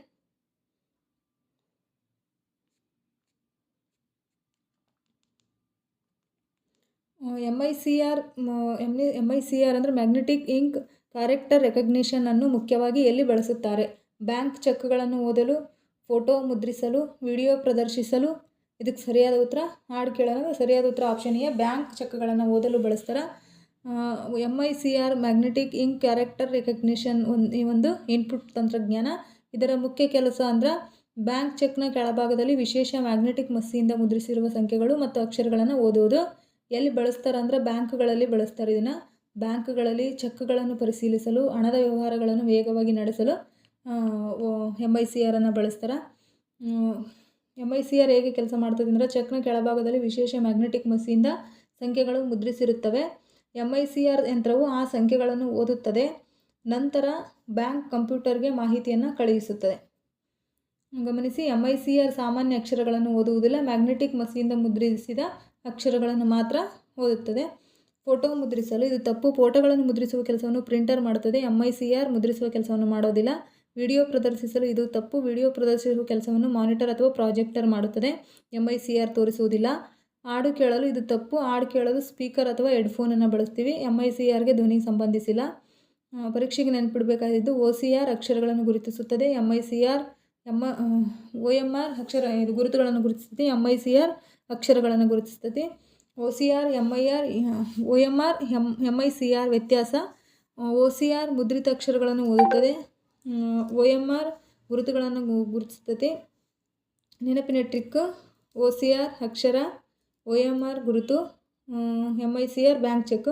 ಪರೀಕ್ಷೆಯಲ್ಲಿ ಕೇಳಬಹುದಾದ ಪ್ರಶ್ನೆಗಳು: MICRನ ಪೂರ್ಣ ರೂಪ ಏನು? MICR ಅನ್ನು ಎಲ್ಲಿ ಬಳಸ್ತಾರೆ?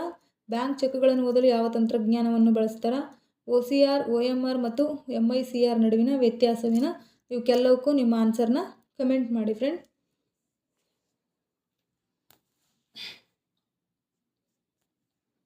ಬಾರ್ಕೋಡ್ ರೀಡರ್ ಯಾವ ವಿಧದ ಸಾಧನ? ಇನ್ಪುಟ್ ಸಾಧನ, ಔಟ್ಪುಟ್ ಸಾಧನ, ಸಂಗ್ರಹ ಸಾಧನ, ಸಂಸ್ಕರಣಾ ಸಾಧನ. ಬಾರ್ಕೋಡ್ ರೀಡರ್ ಯಾವ ವಿಧದ ಸಾಧನ ಅಂದರೆ ಇನ್ಪುಟ್ ಸಾಧನ. ಇದಕ್ಕೆ ಸರಿಯಾದ ಉತ್ತರ ಆಪ್ಷನ್ ಎ, ಇನ್ಪುಟ್ ಸಾಧನ. ಬಾರ್ಕೋಡ್ ರೀಡರ್ ಒಂದು ಇನ್ಪುಟ್ ಸಾಧನ. ಇದರ ಮುಖ್ಯ ಕೆಲಸ ವಸ್ತುಗಳ ಮೇಲಿರುವ ಬಾರ್ಕೋಡನ್ನು ಓದಿ ಅದರ ಮಾಹಿತಿಯನ್ನು ಕಂಪ್ಯೂಟರ್ಗೆ ಕಳುಹಿಸುವುದು. ಬಾರ್ಕೋಡ್ ರೀಡರ್ ಎಂದರೇನು? ಬಾರ್ಕೋಡ್ ಎಂದರೆ ಕಪ್ಪು ಮತ್ತು ಬಿಳಿ ಗೆರೆಗಳ ರೂಪದಲ್ಲಿರುವ ಒಂದು ಸಂಕೇತ. ಈ ಗೆರೆಗಳಲ್ಲಿ ವಸ್ತುವಿನ ಮಾಹಿತಿ ಅಡಗಿರುತ್ತದೆ. ಎಲ್ಲಿ ಬಳಸ್ತಾರೆ ಅಂದರೆ ಸೂಪರ್ ಮಾರ್ಕೆಟ್ಗಳಲ್ಲಿ, ಮೆಡಿಕಲ್ ಅಂಗಡಿಗಳಲ್ಲಿ, ಪುಸ್ತಕ ಮಳಿಗೆಗಳಲ್ಲಿ ಬಳಸ್ತಾರೆ. ಉದಾಹರಣೆಗೆ ನೀವು ಅಂಗಡಿಯಲ್ಲಿ ಒಂದು ವಸ್ತುವನ್ನು ಖರೀದಿಸಿದಾಗ ಕ್ಯಾಶಿಯರ್ ಬಾರ್ಕೋಡನ್ನು ಸ್ಕ್ಯಾನ್ ಮಾಡುತ್ತಾರೆ. ನಂತರ ವಸ್ತುವಿನ ಹೆಸರು, ಬೆಲೆ, ವಿವರ ಎಲ್ಲವನ್ನು ಕಂಪ್ಯೂಟರ್ನಲ್ಲಿ ತಕ್ಷಣ ಕಾಣುತ್ತದೆ. ಆದ್ದರಿಂದ ಬಾರ್ಕೋಡ್ ರೀಡರ್ ಔಟ್ಪುಟ್ ಡಿವೈಸ್ ಆಗಿದೆ, ಇನ್ಪುಟ್ ಡಿವೈಸ್ ಆಗಿದೆ. ಔಟ್ಪುಟ್ ಡಿವೈಸ್ ಇದು ತಪ್ಪು. ಔಟ್ಪುಟ್ ಸಾಧನಗಳು ಮಾಹಿತಿಯನ್ನು ತೋರಿಸುತ್ತವೆ ಅಥವಾ ಕಾಣಿಸುವುದಿಲ್ಲ. ಉದಾಹರಣೆಗೆ monitor, printer, speaker, projector. Barcode reader ಮಾಹಿತಿ ತೋರಿಸೋದಿಲ್ಲ. ಸಂಗ್ರಹ ಸಾಧನಗಳು ಮಾಹಿತಿಯನ್ನು ಉಳಿಸುತ್ತವೆ. Hard disk, SSD, pen drive, memory card. Barcode reader ಮಾಹಿತಿಯನ್ನು ಸಂಗ್ರಹಿಸೋದಿಲ್ಲ. ಸಂಸ್ಕರಣಾ ಸಾಧನ ಇದು ತಪ್ಪು. ಸಂಸ್ಕರಣಾ ಸಾಧನಗಳು ಮಾಹಿತಿಯನ್ನು ಸಂಸ್ಕರಿಸುತ್ತವೆ. CPU, ALU, CU. Barcode reader ಸಂಸ್ಕರಣೆಯನ್ನು ಮಾಡೋದಿಲ್ಲ. ಪರೀಕ್ಷೆಗೆ ನೆನಪಿಡಬೇಕಾದಿದ್ದು ಓದುವ ಸಾಧನಗಳು ಎಲ್ಲವೂ ಕೂಡ ಇನ್ಪುಟ್ ಸಾಧನಗಳು. Barcode reader, QR code scan, smart card reader ಇವೆಲ್ಲವೂ ಕೂಡ ಇನ್ಪುಟ್ ಸಾಧನಗಳಾಗಿರ್ತವೆ. ಔಟ್ಪುಟ್ ಸಾಧನಗಳು ಅಂದ್ರೆ ಬಾರ್ಕೋಡ್ ಮತ್ತು QR ಕೋಡ್ ನಡುವಿನ ವ್ಯತ್ಯಾಸ ಅಂತ ಹೇಳಿದ್ರೆ ಚೌಕಾಕಾರದ ರೂಪ QR ಕೋಡ್ ಚೌಕಾಕಾರದ ರೂಪ ಇರ್ತೈತಿ, ಅದು ಲೈನಲ್ಲಿ ಇರ್ತೈತಿ. ಹೆಚ್ಚು ಮಾಹಿತಿನ ಸಂಗ್ರಹಿಸ್ತವೆ. ನೆನಪಿನ ಟ್ರಿಕ್, ರೀಡರ್ ಓದುವ ಸಾಧನ. ಪರೀಕ್ಷೆಯಲ್ಲಿ ಕೇಳಬಹುದಾದ ಪ್ರಶ್ನೆಗಳು ಅಂದ್ರೆ ಬಾರ್ಕೋಡ್ ರೀಡರ್ ಯಾವ ವಿಧದ ಸಾಧನ, ಬಾರ್ಕೋಡ್ ರೀಡರನ್ನು ಎಲ್ಲಿ ಬಳಸ್ತಾರೆ, ಇವಕ್ಕೆಲ್ಲ ನೀವು ಆನ್ಸರ್ನ ಕಮೆಂಟ್ ಮಾಡಿ ಫ್ರೆಂಡ್. ವಿಡಿಯೋ ಇಷ್ಟ ಆದರೆ ಲೈಕ್ ಮಾಡಿ, ನಿಮ್ಮ ಸ್ನೇಹಿತರೊಂದಿಗೆ ಶೇರ್ ಮಾಡಿ. ಸ್ಟಡಿ ವಿತ್ MD ಕನ್ನಡ ಚಾನಲ್ನ ಸಬ್ಸ್ಕ್ರೈಬ್ ಮಾಡ್ಕೊಳ್ಳಿ. ಧನ್ಯವಾದಗಳು ಫ್ರೆಂಡ್.